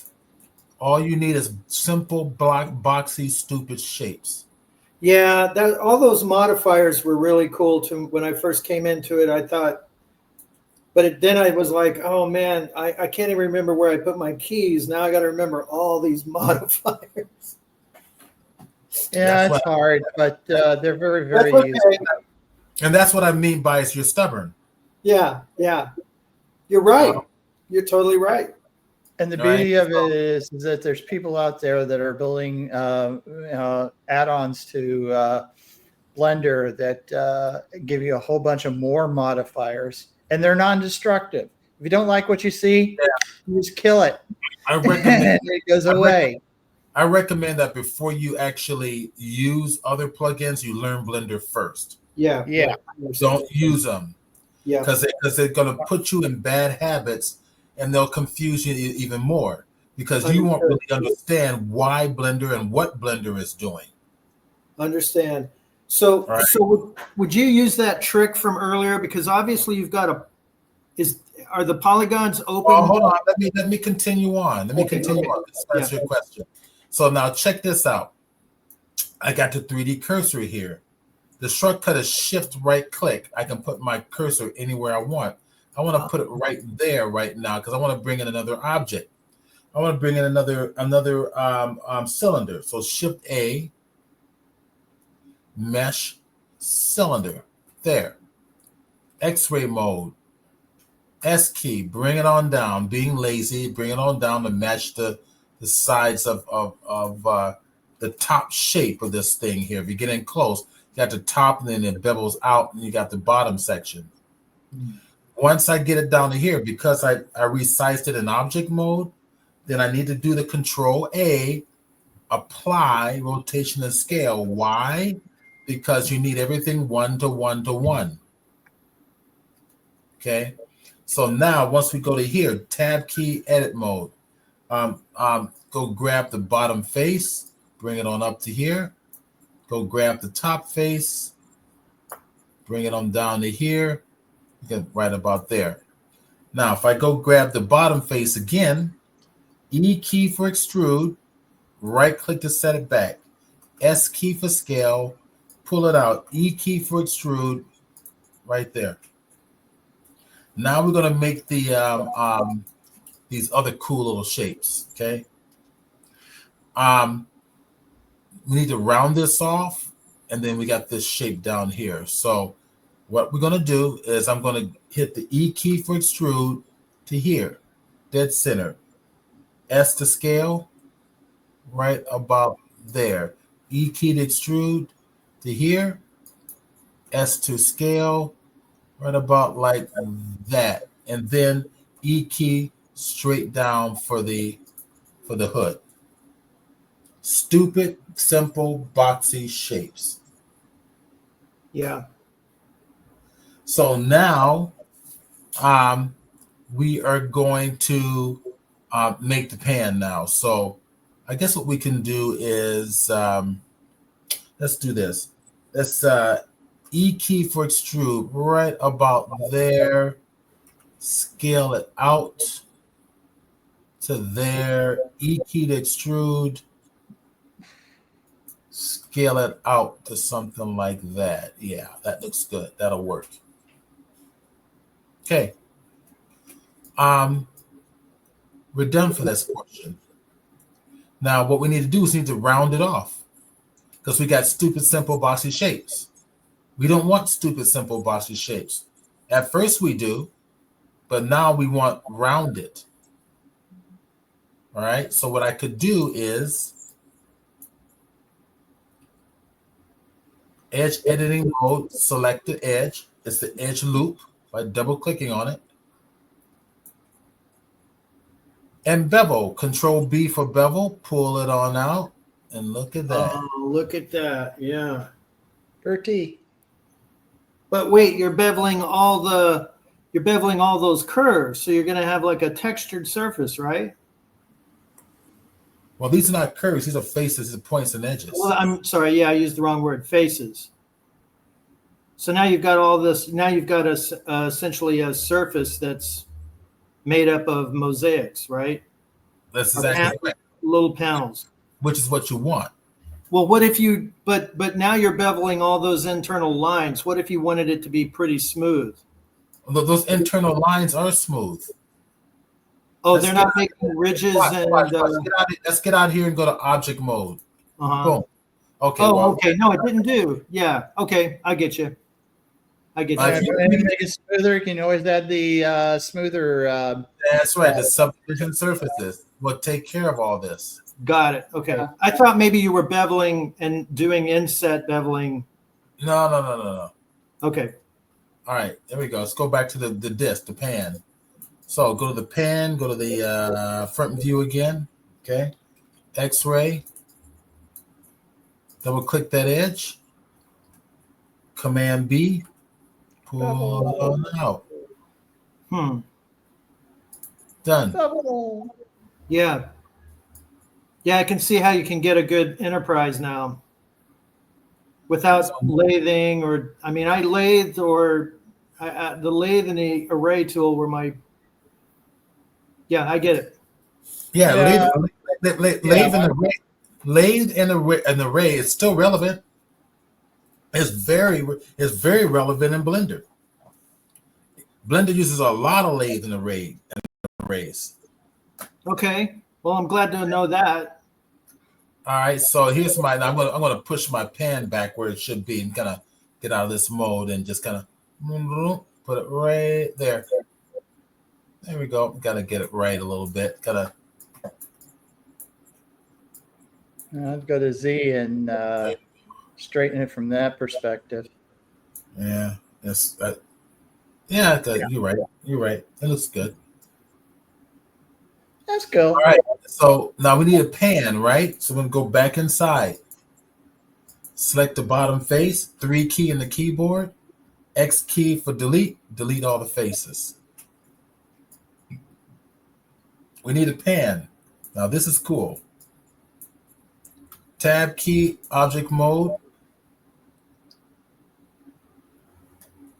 Let's add a subdivision surfaces to this just to get it smoothed out.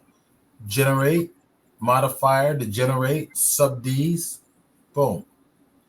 And there we go.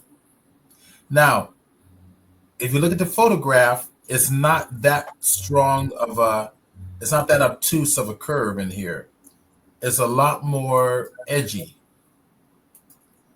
Easy peasy. Tab to edit mode. That's happening because of the subdivision surfaces. Yeah. Particularly if I turn off the subdivision surfaces temporarily by clicking that monitor symbol right here on the subdivision surface modifier, click it. What we need to do is we need to tame those edges. All right. And the way to tame the edges, one quick way is, I think what handle is double click the edge and then hit Control B for bevel and just bevel it like that, and that'll take care of it. Yeah. Okay. Yeah. Go back to tab mode, turn on your sub Ds, boom, there it is. Yep. Yeah. Okay, so now we got our pan. So when you're 3D modeling, you need to know these techniques because you don't want your model to be modeled faceted. So these techniques in Blender where you right click on it and you got the auto shade smooth and all that. When you're 3D modeling, you need to be in shade flat all the time. So you know what you got.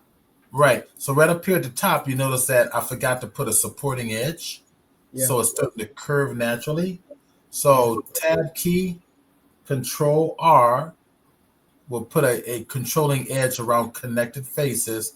Left click and drag it up and tame that edge. Yeah. There it is. I got to do the same thing down here now. Better yet, what would be easier is I'll turn that off temporarily and just grab that face, grab that edge and grab this edge. And we give it a little bit of a bevel. Control B, pull it out a little bit like that, and that'll take care of it. So now tab key, go back. There it is. And then this edge here, I forgot that edge, so I got to go back and do it again. Edit mode. Grab that edge. Grab that edge. Control B. Yeah. That should take care of it. Yeah. See, Lightwave, I was using the rounder for that. Nah, don't need it. No, you don't. Yep. Don't need it. Now, we need the pan. It's got to be some thickness to it, right? Mm-hmm. So add modifier, one of my favorites. I use this a lot for my 3D modeling because I can put an edge to all my ships. Generate, and we're gonna go to solidify. Boom. It's like it just read your mind. Yeah, there it is. There's my thick pan. You got a nice cup there that you can stick your bulb into. Yeah. That's where we're going to go. That's what we're going to do next. Wow, you've done this before, haven't you? Well, I took Steve's classes. You gotta take the class, man.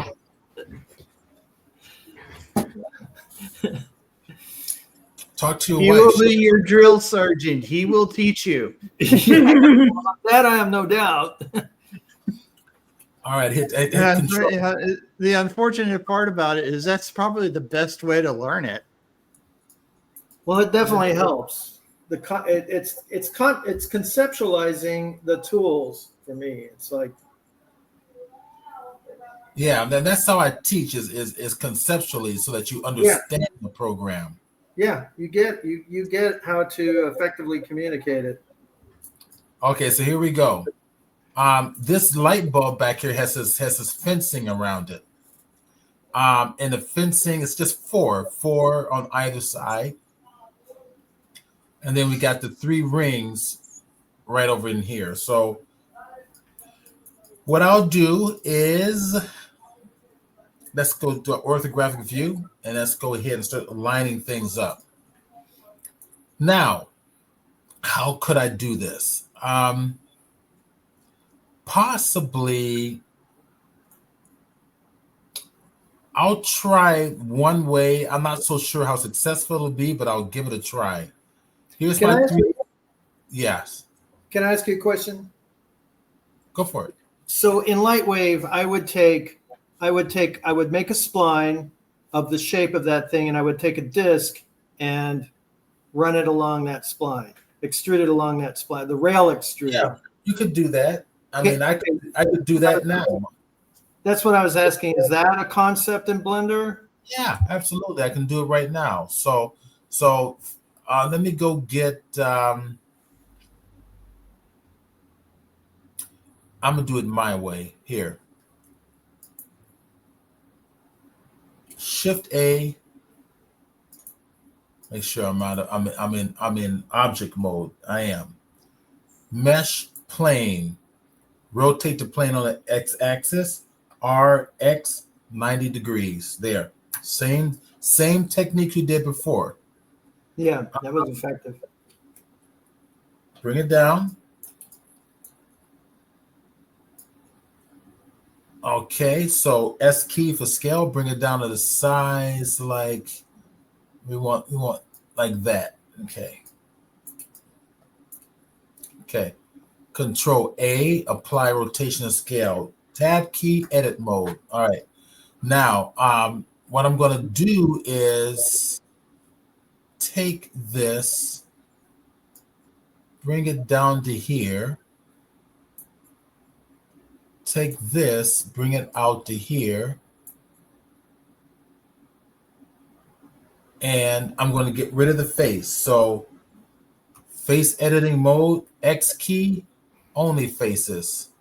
Grab this edge here and grab this edge here and delete it by hitting the X key, only those edges.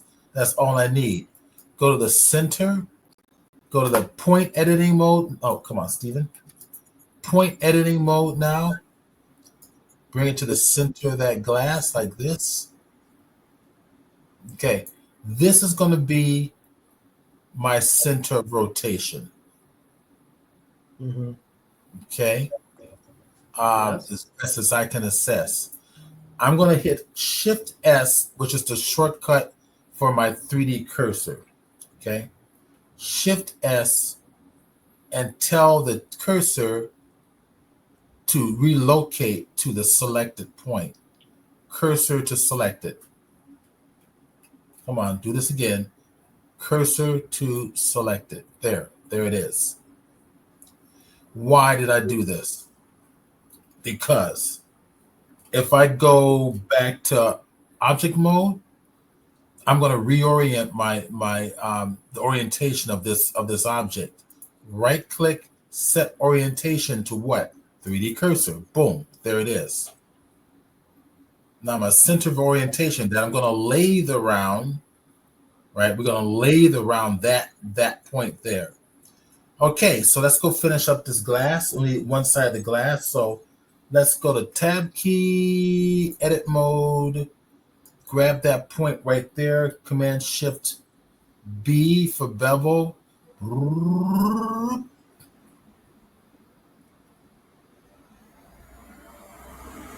We'll do something like this.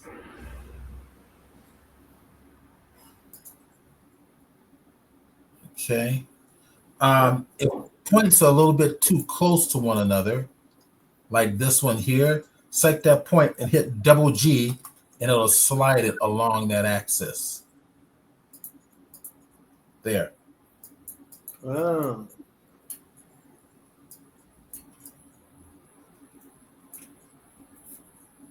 Okay, so now we have our shape.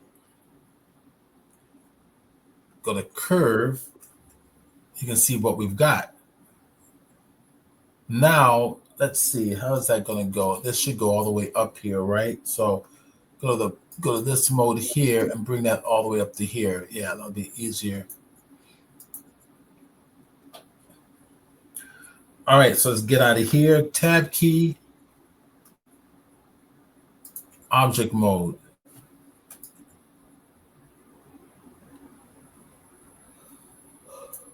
Okay, now from here,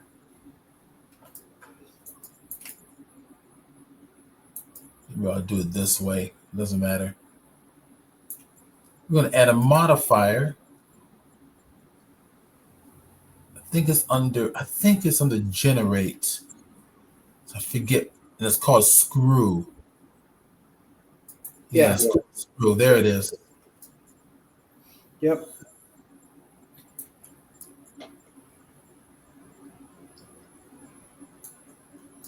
.360°. So it should have screwed around that center axis. Let me see what it. Oh, it did. It did do it. It did it perfectly. Yeah. It's just your faces are inverted, right? Or Are the face? No, I don't know. We'll find out. To find out if your faces are inverted, you come right up here to the overlay option. It says 2 overlapping half circles or circles. Drop down this little caret to the right, go down to face orientation, and David is right. It's the face orientation is wrong. If it's red, it means that your faces are flipped. If it's not red, that means your faces are right. So if I inspect the rest of the pole, it's perfectly fine. yeah. But the glass got flipped. So the way we fix it is go to edit mode, make sure I select everything, and then I'll go to the edge editing mode. I select everything, and then what I'll do is from here hit Shift N. It's not working. All right. So, well, before I do anything, I don't really have any faces yet. There is a lathe, but it's being created by the modifier. Yeah. To commit the modifier, Right. we have to hit apply all. Boom. There. Actually, no, I got to be in object mode. My fault. Got to be in object mode. Now hit apply. Boom. Now it's there. Now go to edit mode. See, now you got real geometry where we didn't before. So it's non-destructive, but there are times where you will have to bake it in by clicking. That's right. That's a good word for it. That's exactly what we did. We baked it in. Okay, got it. Because when it's in non-destructive mode, the geometry doesn't really exist. So it's non-destructive, but only up to a point. It's always non-destructive until you apply it. That's what I'm saying. Yeah. Okay. And then it's not. It's okay. It can always be non-destructive. But then, yeah, realistically, it'll be non-destructive up to a point where you need that geometry. Where you need, yes. Okay, I'm with you. Yeah, you need geometry. So now with that all selected, Shift N, boom, there you go. Shift N is a shortcut for normals. Shift N for normals will normalize everything back to the right face. The right face, everything's facing the right way. But I remember that was sometimes a problem when Lightwave, if you weren't paying attention to your directions that you select, but you just hit the F key and flip it and you're done. Yeah. So there you go. So now I'm just going. Oh, I guess I can go to the top view, huh? Go like that. Go to the top view, and I like to keep the normals,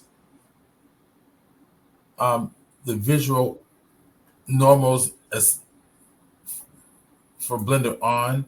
So if anything goes red, I know. Really important for 3D printing because if anything's red, it will not print. Mm. Yeah. It will not be. It will not print. It will not be watertight. Yeah, well, it's got to be I'm watertight. adding words I probably shouldn't around Chris. Got to be. I think what I'm gonna do is I'm gonna make this a little bit thicker.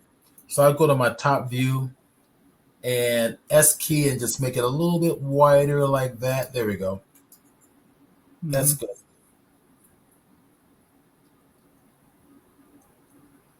I don't know. Let me take a look at it to my front facing view. That's what all right. S key. Yeah, Put you're kind of like that. We'll do that. yeah. Okay, and now we'll go do the side. So we can do the sides exact same way that we did the poles here, right? Except they'll be just smaller. So I'll get out of here. I'm going to select it here. Shift S, cursor to select it. Bring in a plane. Shift S, Shift A. Sorry, plane. Rotate the plane on the X axis. RX 90 degrees. Enter key. And let's just go ahead. All I need is just do one of these, and I can just duplicate it, right? Mm-hmm. So yeah, so it's easy peasy, really. So go to my front view again, resize it S really fast,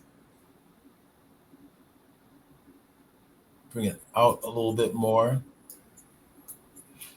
I want to really pay strict attention to this because I want it outside of mine. It's got to be completely outside of mine. So I'm going to take it out like that. That should give me enough distance. And then Control A, apply rotation to scale to get it back to 1 to 1 to 1. Now we go to edit. Tab edit mode. Oops, that's sculpting mode. I want to go to edit mode. You're not ready for sculpting yet. You're not yet ready for that yet. Bring that up to here. Bring that down. Let's see. Inspect where mine is. Yeah, it's up there. So I can bring it to right about there. That looks good. All right. So tab key. The points are selected. Control Shift B for bevel. Pull it on out.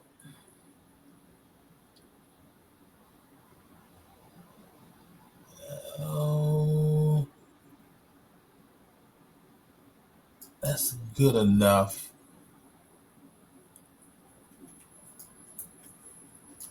Now, I've got this thing called proportional editing, which you're going to love, because if I select these two here, and then on the top of your menu, I have this little button here. It's white right now, but it's called proportional editing. The shortcut is O on your keyboard. If you click it, it can edit your shapes based on the size of your cursor. And so if I hit the G key for move, and then tell it to move only in a Z axis, I can control how I edit this. And I'm going to shape it better to match the glass right about there. All right, so we're done.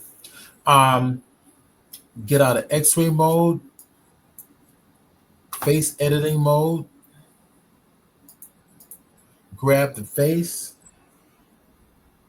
X key, delete only the faces. I don't need the top edge selected. X key, select the edges. There we go. So that's going to be the basis of my rim. Now, I need to get out of here. So go back to object mode. Why? Because I need to tell it, because this is geometry. It's points and edges. I can't use geometry. I need a curve. I need splines. So right click on it, convert to curve or a spline. Once that's there, now I'm going to undo it.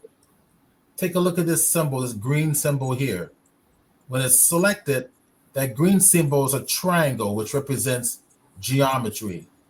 But the minute I go right click, set, convert to curves, look, now it became a curve symbol, a spline symbol. That's how you can tell what you've got here. Now from here, go to your spline symbol. That's your data property. Come down to geometry, come down to bevel, and go to your depth. And there you go. There you go. Yeah. I like that better than a rail extrude. Yeah. Oh yeah. This is way better. This is the rail extrusion here matches what Maya does. Not the rail extrusion, but this matches kind of what Maya does. Yeah, I don't know Maya. Can I ask you a question though? Right at this stage. Go for it. So this is not to debate modeling techniques at all, but I would have done it slightly different because I'm just not quite from this planet. But I want to, the reason why I'm asking is can you do this in Blender? So like I would have made a spline based on just drawing along the template image. And I would have made a spline and I would have saved the spline. Then I would have lathed it for the glass, and then I would have used it for a rail extrude for the same spline. Can you do things that way in Blender? Yep. For instance, in this case, the much better way of rail extrude, I would have used the spline for this big U-shaped thing, or even just one of them, and then just did a 4 array. But could I keep that spline and then do a bevel on it? Yeah. Or you could duplicate the spline just in case you mess it up. Exactly. Yeah, sure. Yeah. You can do it that way too. But Blender could do it that way? Yeah, they can do it that way. Because again, my concept, the way I do things is light wave train. No, young man. You're gonna learn to do things the Blender way. I know. That's what I'm trying to do. No, you keep talking about light wave. You can learn to do things the Blender way, not the light wave way. Well, fair point. I guess it's not just a fair point, it's a reality. Well then tell me yes or no on this. If I try to learn Blender by associating the way I used to do it in Lightwave to the new way in Blender, that helps me.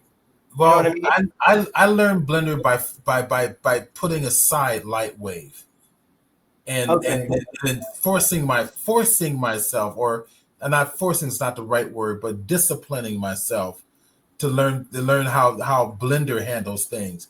The minute I did that, it opened my eyes and to a whole fresh new world. If you're restricting yourself to Lightwave, you're restricting yourself because Blender is not Lightwave. It is not.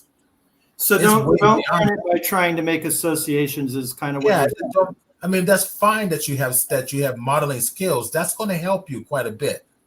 But learning how to reuse those skills for another package, that's the part that's a little more painful, but you'll quickly pick it up. Okay. All right. So don't make the associations with the Lightwave tools. Just start afresh from Blender. Okay. That's kind of what I needed to hear. You're searching for sympathy, and I'm not going to give it. No, that's okay. Yeah, I appreciate it. That's kind of what I wanted to do because that's kind of how I do things. I learn by association. So you're saying don't do that in this case. Yeah, don't do that. Okay. All right. Fair point. That's good. That's what I needed to hear. So here we go. So we got the object. Now I'm going to rotate it. So I'm going to select the object. Watch this. Come on. Where's my center portion? All right. Come on. Your mummy Lightwave is not here to help you. Yeah, Lightwave. That's right. Lightwave can. Drill sergeant approach. Lightwave can no longer help you. Help me, Obi-Wan. You're my only hope. Nope. I should have said that. Obi-Wan should have just said, "You're screwed." Well, that I appreciate the candor, and that's exactly that's what I need to hear. So I'm listening in on everything here. All right, so here we go. So I've got that here. I'm gonna duplicate it. Shift D, it duplicated it. It attaches itself to the brush. Right click to set it back. Now use the rotation command. R for rotation, Z for the axis of rotation, 90 degrees. Boom, done. Yeah. There you go. Yeah. Now we got our rings, right? So now we got these little things up here. So if I have them both selected, check this out. So if I have that one selected, make sure I just want that pole selected. I'll go select them this way. There's a plane there, and then shift and there. Okay, those two selected. If they're both selected, I can edit them both at the same time. Edit mode, I can edit them both. Go to X-ray mode, grab those points right up there. All right, and then get out of there. And just push them down until they're gone. Yeah. Okay. Done. Go back to object mode. Looks good. Okay, looks good.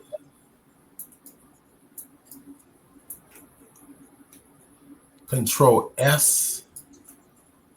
Save this before something happens. Yeah. All right, now the rings, it's going to be easy. So if I go back to that view, ortho view, Blender gives us a ring. So I'm going to go Shift, right click, put that one right about there. 3D cursor right about there. Shift A. Now, instead of going to mesh, go to curves. They give you curves. So if I select on circle, there it is. Yeah. All right. So all I need to do is just bring it down to the size I need. So S key, right about like that. Yeah. And then do the solid modifier. Nope. Nope. Going to go to top view to get it in location. Put that in the right spot. I think I need to make this larger actually. S and then pull it out to here. I think is where I want to be. Yeah. I think you're right. Yeah, that's right. Okay. It's already a curve, right? Just go to your curve properties, geometry, bevel. Oh, I see. Yeah, doing it right. Okay, yeah. Boy, that's way easier than doing a rail extrude. That's way easier. So then from here, we got one more, right? So we got to go to front orthographic view, go to there. We got three more. We got two more after this. So we got to hit Shift D, right click, bring it down. Shift D, right click, bring it down. This one I've got to shorten a little bit, so no big deal. So my front, get out of there. Okay, let's take a look. Let me see what that looks like. That needs to come down a little more. So S key, pull it in like there. Yeah. There you go. Look at that. So you want to turn some lights on inside the damn thing? So let's actually go give it some service. Let me go to Control S. We don't need the photograph anymore, so I'm going to just select it and go hide it and lock it so I don't bring it back accidentally. Now we're going to go over here to Z key, which gives you your various viewing modes. Wireframe mode over here, or material mode over here, or render mode up here. So you can't see anything, so we don't have a light in the scene, but we're going to have a light in just a little bit. In fact, let's go back to solid mode, bring in a plane, And to be honest, we need to extend this pose. So go to my side view. This pose is supposed to be much higher than this. So can I ask a quick question for this stage? Sure. Okay, so for me at this point, I would make sure that I didn't have any duplicated surfaces to any of those discs that might be overlapping one another. That trick you showed earlier. Well, I already know that I have no duplicated surfaces, but just to entertain you, let's say I'm nervous. I just want to be anal about it. So go to edit mode, go to your face editing mode, A key for select all, hit M for merge. That's it. That's all you do. Hit by distance, and it says remove 0 vertices. That means you're good to go. Yeah, my nervousness comes from just doing all these extrusions and all that stuff. Like, yeah. So trust me, I know a lot of my students who are studying this, they run into that problem all the time. They end up hitting things in Blender for extruding, but then they want to undo it, but they don't really undo it properly, so they get these overlapping faces. Yeah, that was a big thing for me. Okay, thanks. And there is no light wave hate here, Carm. So stop it. You sound like you hate Lightwave. Exactly. Nobody's hating light wave. I miss Lightwave. Yeah, I loved it. I loved it for years. It's that things change, you know.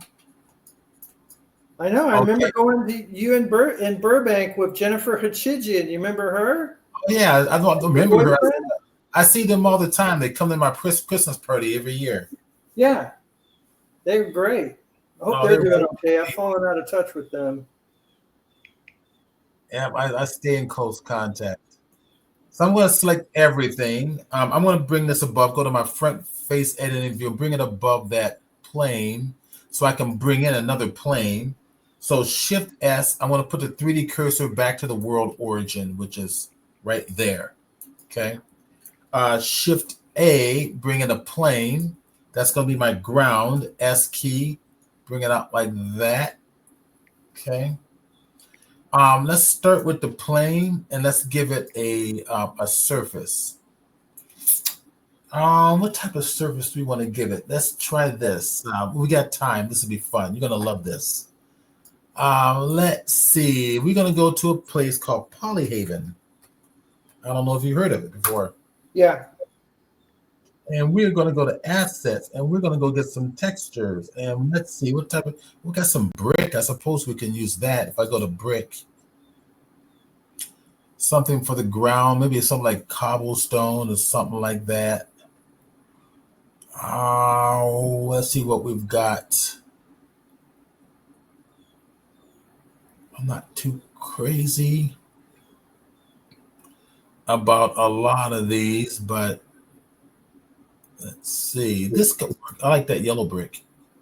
Yeah, that works nice. I hear you can make a road out of that stuff. Yeah, that's what I'm gonna do. So download it. Okay, so what I'm gonna do is I got to go back to the photo that I'm in, which is basically, that should have automatically taken me back there. Oh no! I'm not in Blender. Silly me.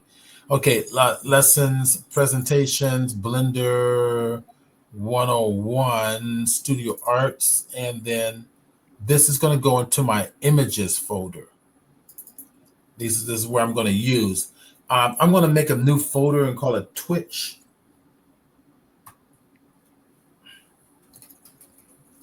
So I can remember where I save things.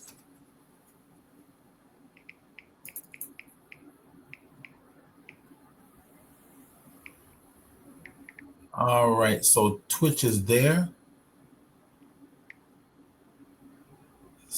Yellow bricks, save it. Okay, so when it's done saving yellow bricks, I need to open that. It's a zip file, so I'm gonna double click it, grab that texture folder is all I need. Control C, and then Control V into the root of the Twitch folder, and there it is. I'm gonna rename this one. Rename. and we call it Yellow Bricks. There they are. So inside the Yellow Bricks folder are our Yellow Bricks, are all of our PBR textures. All of our PBR textures for what we're going to use for the ground. Let's go drag one more in. And I'm thinking something for the light post. So something dark and dilapidated. Let's see, what should we look at? Like Metal. huh? Some metal. Oh, you mean for the light pole, right? Yeah, metal. See, this should have that in here, right? Yeah, there it is. There it is, right there. There it is. Cool. All right. Oh, yeah. Yeah, there you go. Yeah, that one's a good one too. Let's see what these others look like.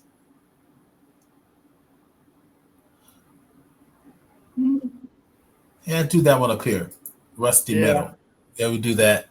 Download, put it right back in the folder, Rusty Metal. There's another site called PBR something or other, and they have a lot of you could go pages and pages and pages, and I've got an official Discord for all of my Blender class. It's right here.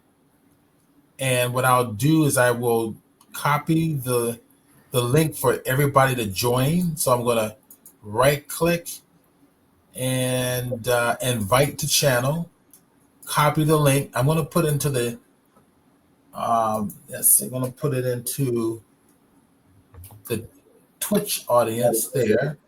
So everybody can jump on in, and it's free to become a member. Then all those who are here with me, I'm going to put it into the that I guess that, well, David's already a member there, so Chris, this is for you. So I'm going to put it into the it's the private chat. It'll come directly to you. I'm posting it in there now. I see it in the comments. Oh, I see. In Lumberyard, you also have comments, which is a link to your Twitch. Okay. Yeah, I already did that. So here you can see some of the homework that's coming in for my classes already. But in this Discord is a link for free software. Let's see, where is it? Let me find it. Special 3D terms. There's free textures and images right there. And I think one of those is the ones that you're talking about. There it is, free PBR textures right there. That's it. And that's it. Yeah, I use that a lot. And that's good.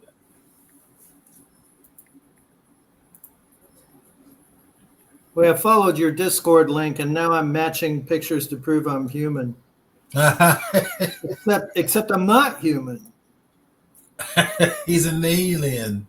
I just saw this weird ass movie about the executive that's kidnapped. What was it called? I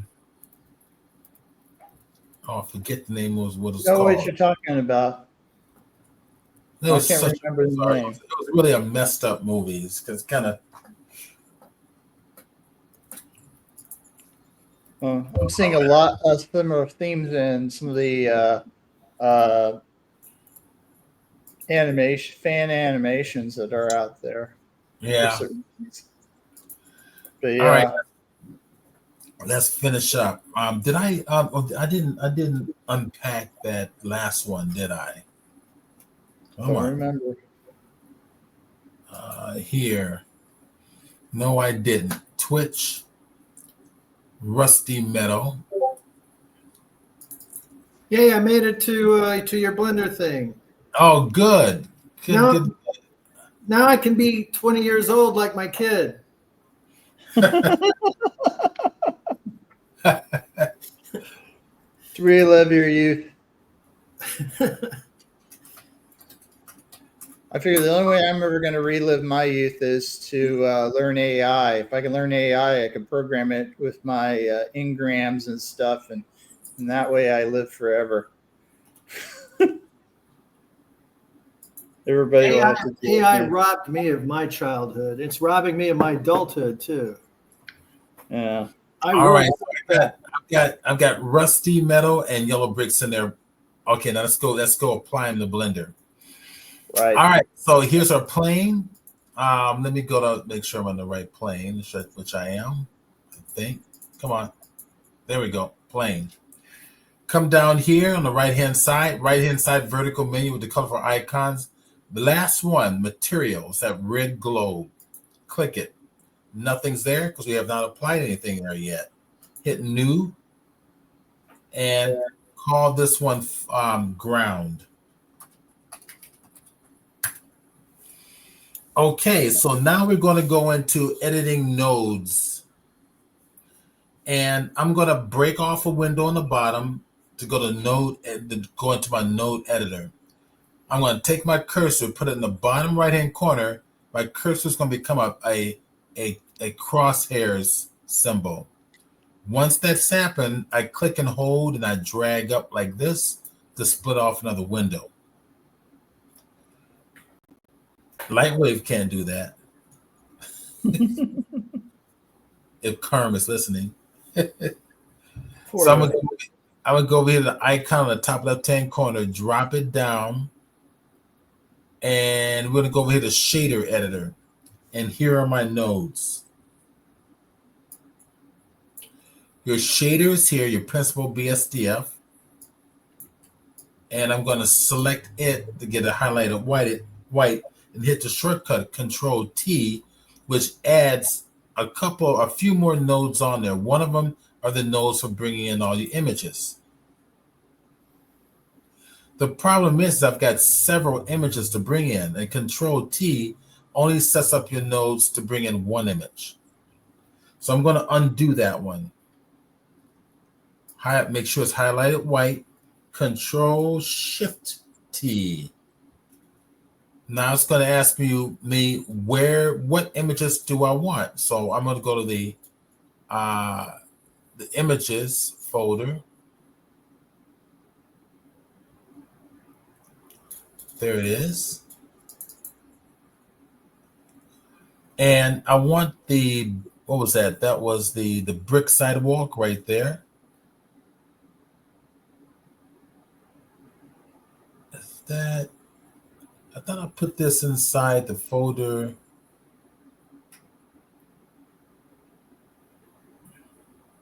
No, it was yellow, right? Yellow Brick Road. Let's let me find out where I put it. I'm forgetting where I'm putting things. See, being old and hard is easy. I mean, isn't easy. So, yeah. Blender Studio. I think I made a separate folder, right? Was it Light Post or something? Hold on a second. I'll find out real quick. Let me go to Blender. Control Shift S. Blender 101. Oh, it's in the root of Blender 101 Studio Arts.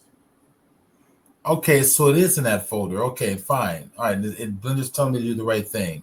So select the Command Shift T. All right, and in here it should be the images folder. There's cobblestone. Let's see, this is yellow something. I remember correctly. I thought I called it yellow brick or brick, something like that. Let me just keep looking here real quick. Brown. I'm not seeing it. Brick sidewalk. Under Twitch. Oh, that's right. There it is. That's it. Okay. Yellow bricks. Double click it. All right. So I want these four here. I want the color, the displacement, the normal map, and the roughness. Select them all and click the principal texture button highlighted blue in the bottom right. Click it. Now I can't see it because I'm not in texture mode. Z key, material mode. Boom, there it is. All right, so I'm going to assume this brick is way too big. Way too big. So I'm going to bring it down. I'm going to come right down here in my nodes. over to the mapping section and go to my scale and just make it a lot smaller. That's better.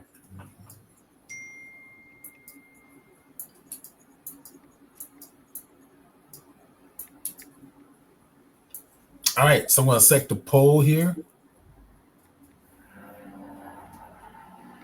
Give it a new texture.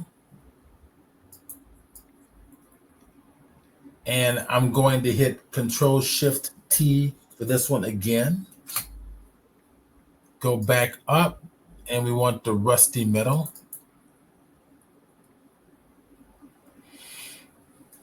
Select these 4 here, or 5. I'm going to grab all of them and Prince of Bolt. There.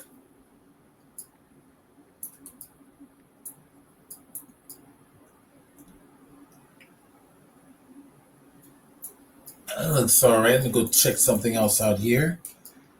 There's a mode here. It's using a UV mapping mode. I think I would prefer it to use the object mode. I'm going to go disconnect this. No, it's not working very well. Let me go see what generated does. Nope.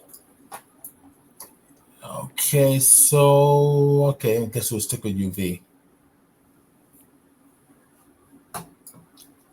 Okay, that looks good. Now, what's cool here is if I select, I want to also texture this one here and that one there.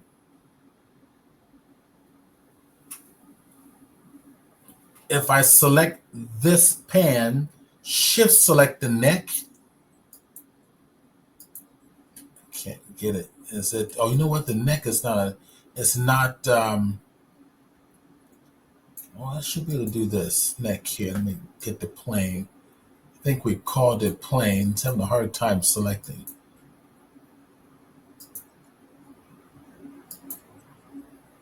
All right, let me go do it this way. Let's go find it manually.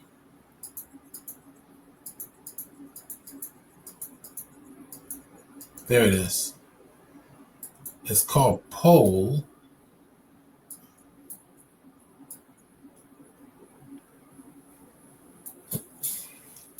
And if pole is selected, I want to check something out.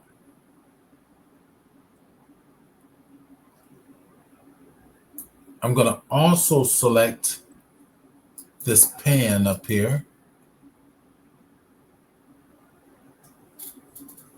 And then the last thing I'm going to do is select this bottom pole, Y.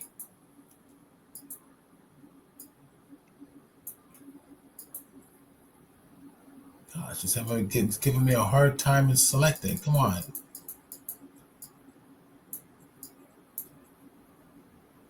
All right, let me go find the. Should I make a lightwave comment? I'm forgetting. I'm trying to find where I put oh, there it is, right there in front of me. Okay, control base right there. That's it. So I want that last one to be selected because I want to take all the texture properties from the last one and transfer them to the other two. And I can do that by hitting Control L for link. And link what? Link the materials. Click it. And there it is. The pan I'm not liking. I think I want to do something different for that. So I'm going to undo this and then Control key and deselect the pan. And now I'll do the same thing. Control L, link material. So these two are fine. But the pan, I think I want to keep like a stark black. I'm gonna do the call it pan and just turn it black.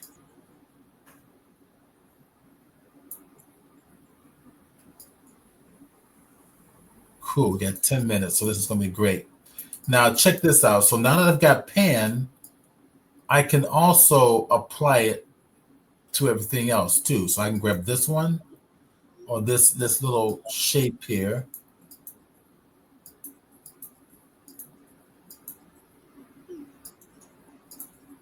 Go to the Bezier. Go, there we go, Bezier, and just go pan. Grab the next Bezier, pan, next Bezier, pan, and I've got this one here, pan. That's pretty handy. Oh yeah, and then that one there, pan. Done. Save it. Okay, now let's go to the glass right there. Okay, this is gonna be a fun one. New texture. Call this one glass.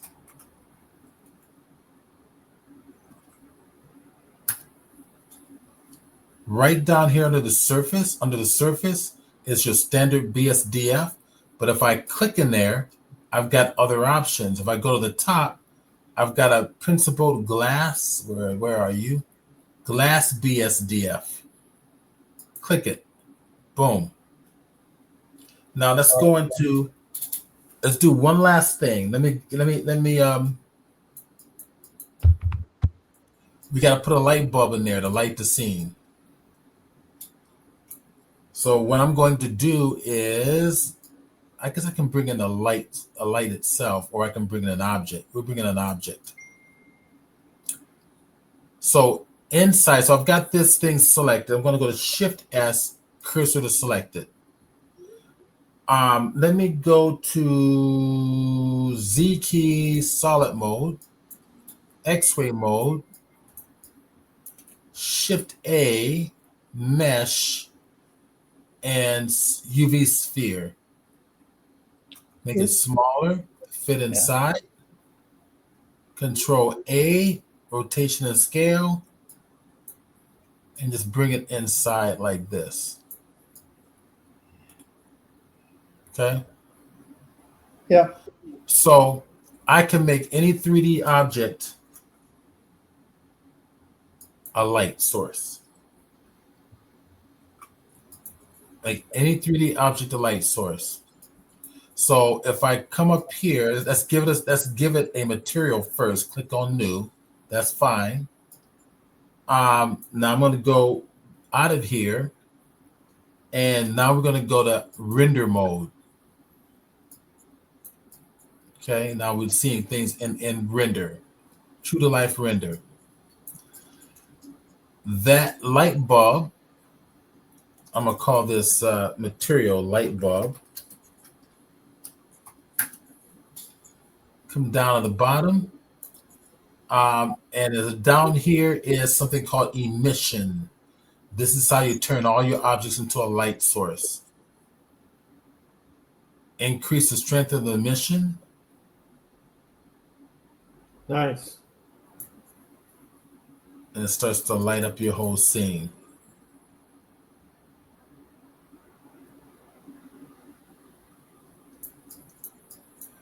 If you want to give a little bit of atmosphere to this, we'll do one last little technique. Let's make this instead of white, something like a yellowish, kind of a warmer color.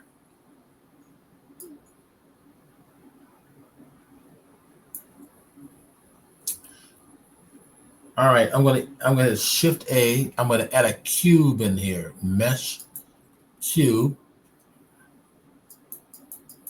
and we're gonna make it really big. So S key, make it really big. S large. Okay.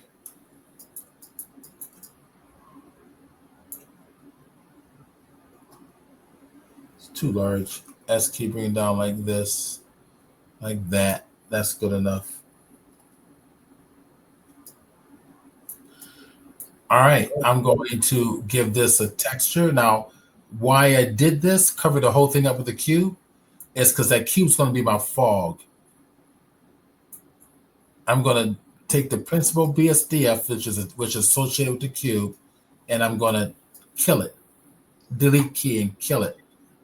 So the cube becomes black as a result.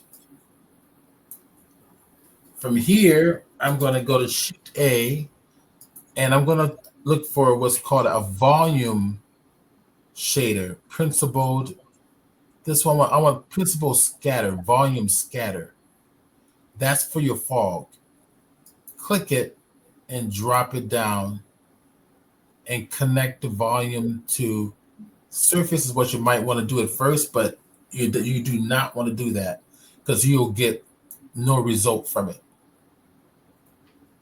What you want is to plug the volume into the volume. Volume to the volume, and boom, something happened. It kind of, look at the edges, it kind of softened up. They kind of softened up a little bit. So we go to the volume, pull this up just a little bit, and the density, take it down to 0.1. You see that? Mm-hmm. Getting softer. Now we go down to 0.005. Too soft. Maybe we go 0.05.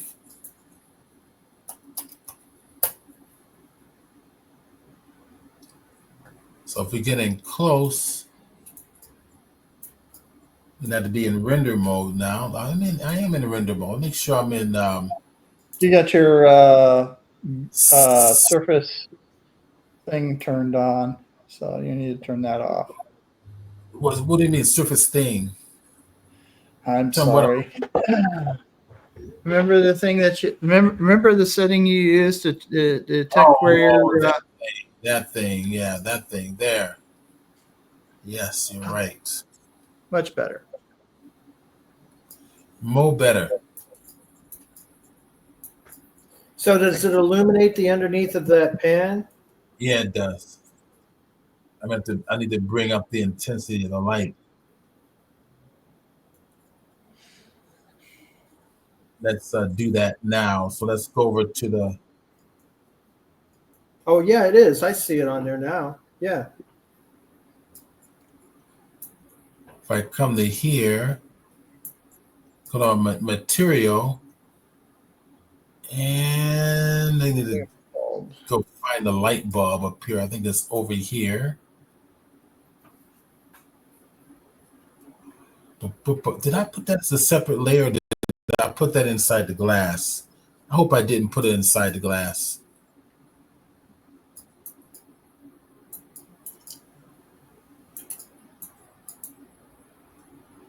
All right, so no, it's separate, I think. Light bulb, base. Okay, I may have put it inside the glass. Tab key there. No, I don't think I did. I don't think that's in there.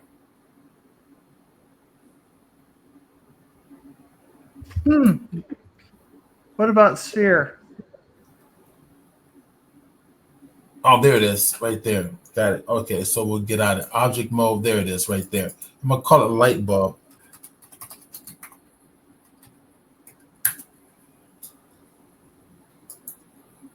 All right, now we go down over here to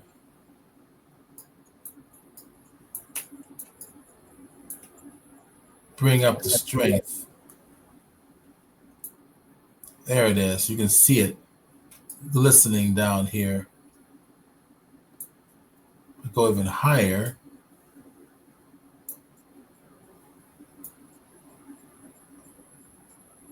Taking a lot of intensity. Let's say 1,000.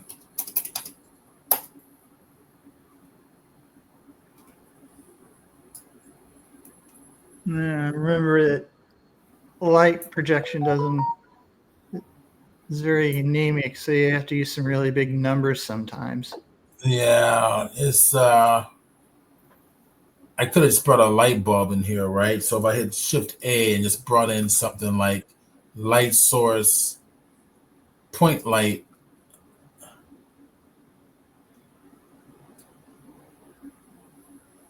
Bring it outside. Go to my light source here. There we go. That's what I was looking for. This may be better to use. I used an object, and if you see that nice little soft glow around it, that's a result of the fog. Without the fog, that wouldn't happen. Yeah. Can you choose lights not to render like you can in Lightwave? Yeah, right here. You can choose anything not to render. Look on the right-hand side of all my 3D objects. Oh, yeah, right. Yeah. See that picture of the camera?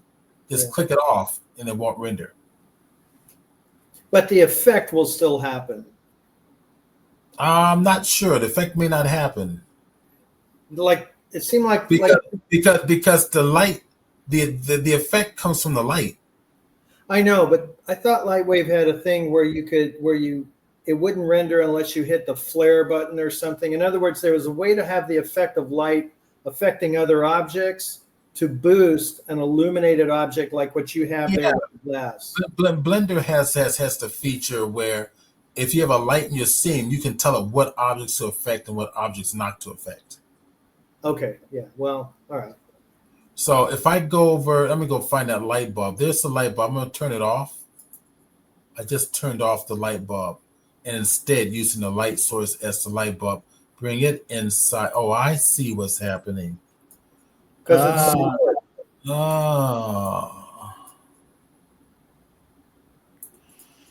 I see you said the transistor.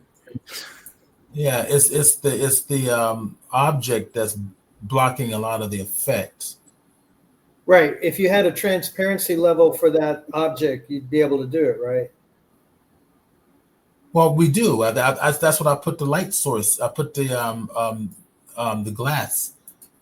You may want to check the glass visibility in the materials. Let's go to the glass. Let's go to the materials here. Okay, so that's okay. Roughness. Let's see. Roughness, displacement settings.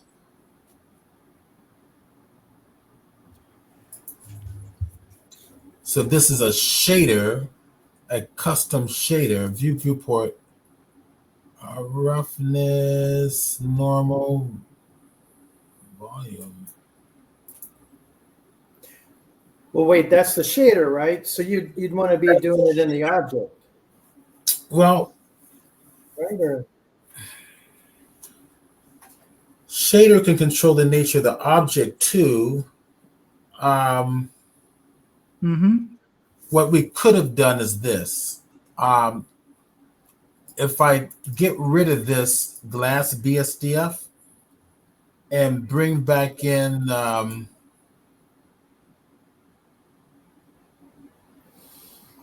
The principal.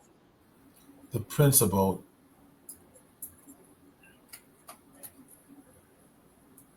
BSDF. Okay. And now bring that up a little bit. Now, if we come over here to this transmission, I think that's Alpha. what alpha.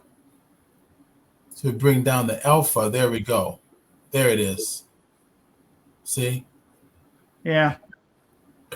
And I didn't have to bring it down that much.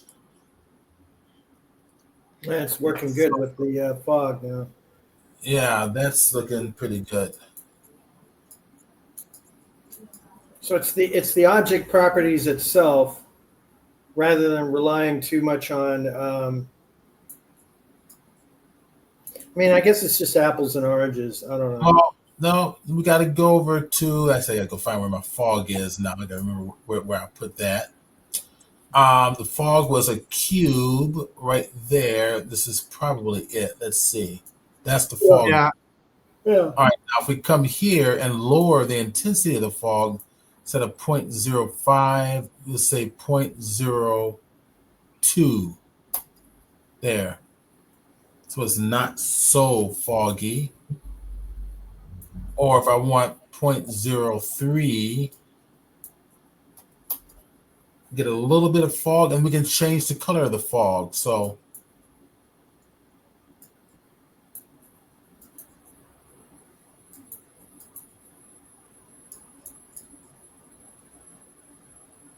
you can change the color of the fog.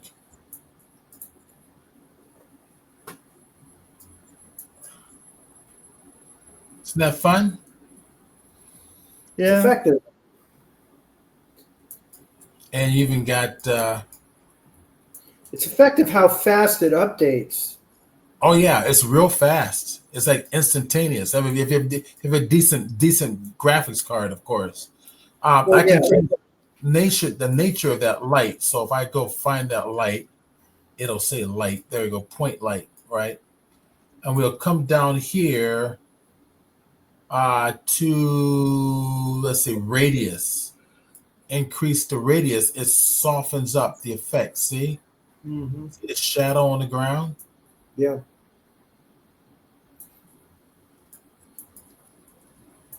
Because a true point light would probably do all hard shadows, which is unrealistic. But when you have that control, well, you can control it. Yeah. You can control it. So I can say it's going to be a little more softer result like that. Well, FYI, Blender now uses Vulkan. Oh yeah, Vulkan is a different. It's not OpenGL. It's the newer rendering language, and that's what I'm using. Find that under Edit Preferences, under System, and right here under Display Graphics. OpenGL is what it is by default. Make sure you try Vulkan out on your machine. I think I did. I think I liked it. Let me ask you a question. Is there a global parameter within Blender that would allow you to not beat or not change physics with light? That light would be like very specific, or I don't know if what I'm saying is, it seems like as artists we tend to make it look right as opposed to just have it be right in terms of lights and Blender is completely adheres to the physical based reality workflow. Physical based lighting, yeah. So right, I guess. But when I see adjustments like what you just did with the softening of that shadow, I wonder if it really does follow, because there's only one rule for lighting. Lighting either does what it does or doesn't. Yeah, but so light's not totally true, because light, say you have a harsh light source, right? If it goes through fog or something, it's going to diffuse a little bit. It depends on the atmosphere. That's what I'm saying. In other words, there are. It seemed like Lightwave had this at one point, but there are known physical parameters that a fog of X density would block light by X amount. I mean, heavy math that I don't claim to know. I was just curious. I mean, I prefer, as an artist first, I prefer to make it look right. Well, Chris, you have to take the class to find out. Well, okay. I mean, that's fair enough. I was just wondering in a general sense. I'm just giving you a hard time. Of course, it does. Okay. Let's see. But we're out of time. We're past time. No, don't worry. I was just curious. That's all. Just no, that's good. No, I love your questions. And they're great. And it's great. It's great that even the audience can kind of like see and hear. Because when I'm supervising and I get an artist that asks that question, I go, okay, you're about to be fired if you ever ask that question again. But here I just asked. I mean, I like to be able to be an artist before being a scientist necessarily. Yeah. You know what I mean? And it's like, that's what Blender is made for. But remember, Lightwave was originally made for people who wanted to be artists or work in a studio with a single person or very few people. Now Blender has taken over that mantle. In other words, I find like if there was like a default, very scientific, accurate way, you start there and then you start artisting it away. Okay, so Carm says, did I see the video of the Michael Jackson movie? The trailer. What? A Michael Jackson movie? No. Which one? I think I mean, there's a new one coming out. something recent? Yeah, I think there's something. I thought I saw a cinematography article about it earlier today. A Michael Jackson movie? No, I didn't. It's a movie about his life or something, or I don't know. I Be saw more specific. you gotta be a little more specific. No, I haven't. I don't think I've seen the trailer yet. Michael How about the Jackson. trailer for Godzilla Minus Zero?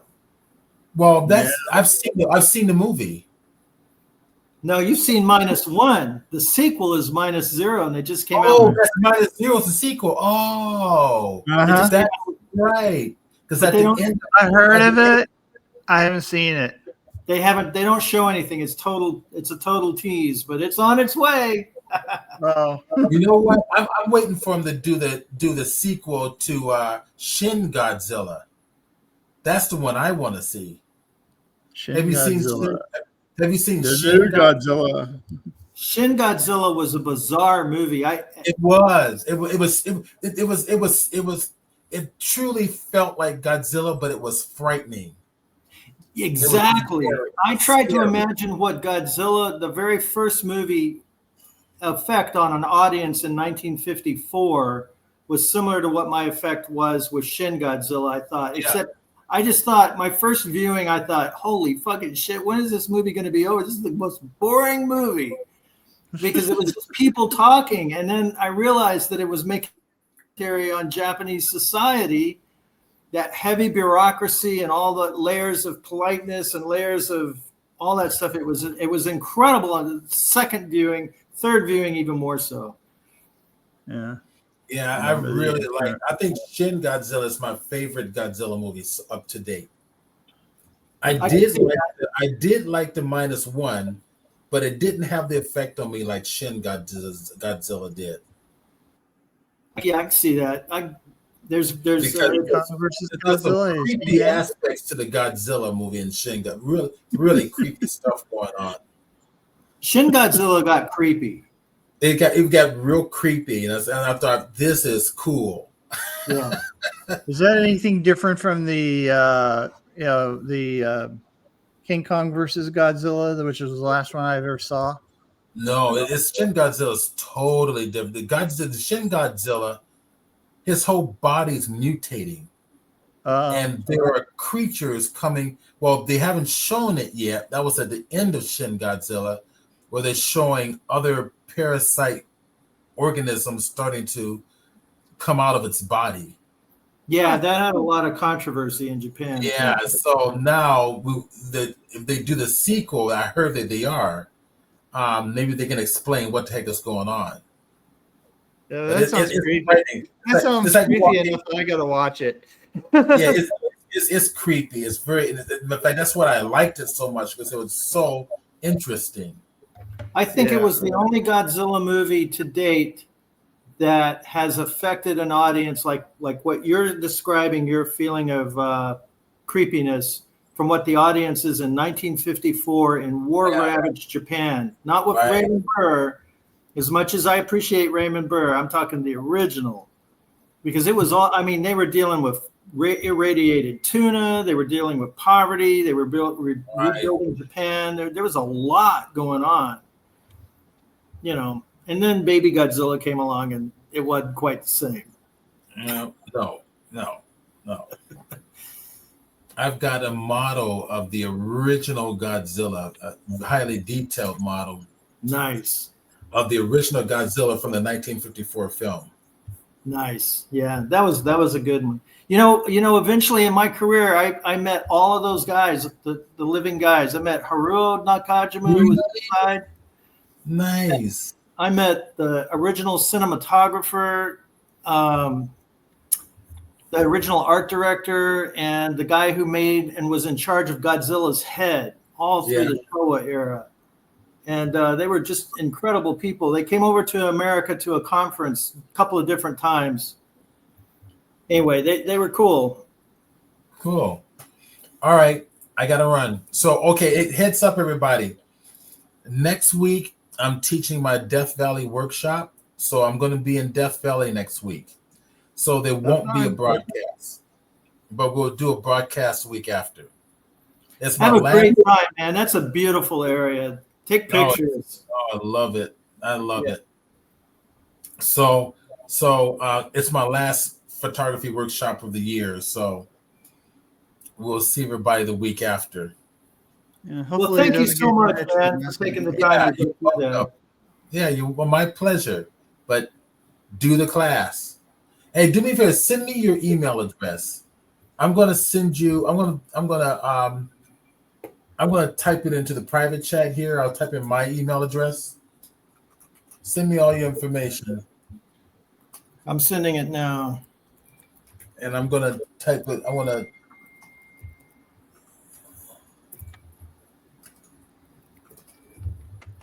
Okay, now I just gave you mine as well. Good. All right. Awesome. Thanks, all right, buddy. All right. Thanks. Let's see everybody next time. Really good. The last one was really great too with the photographer.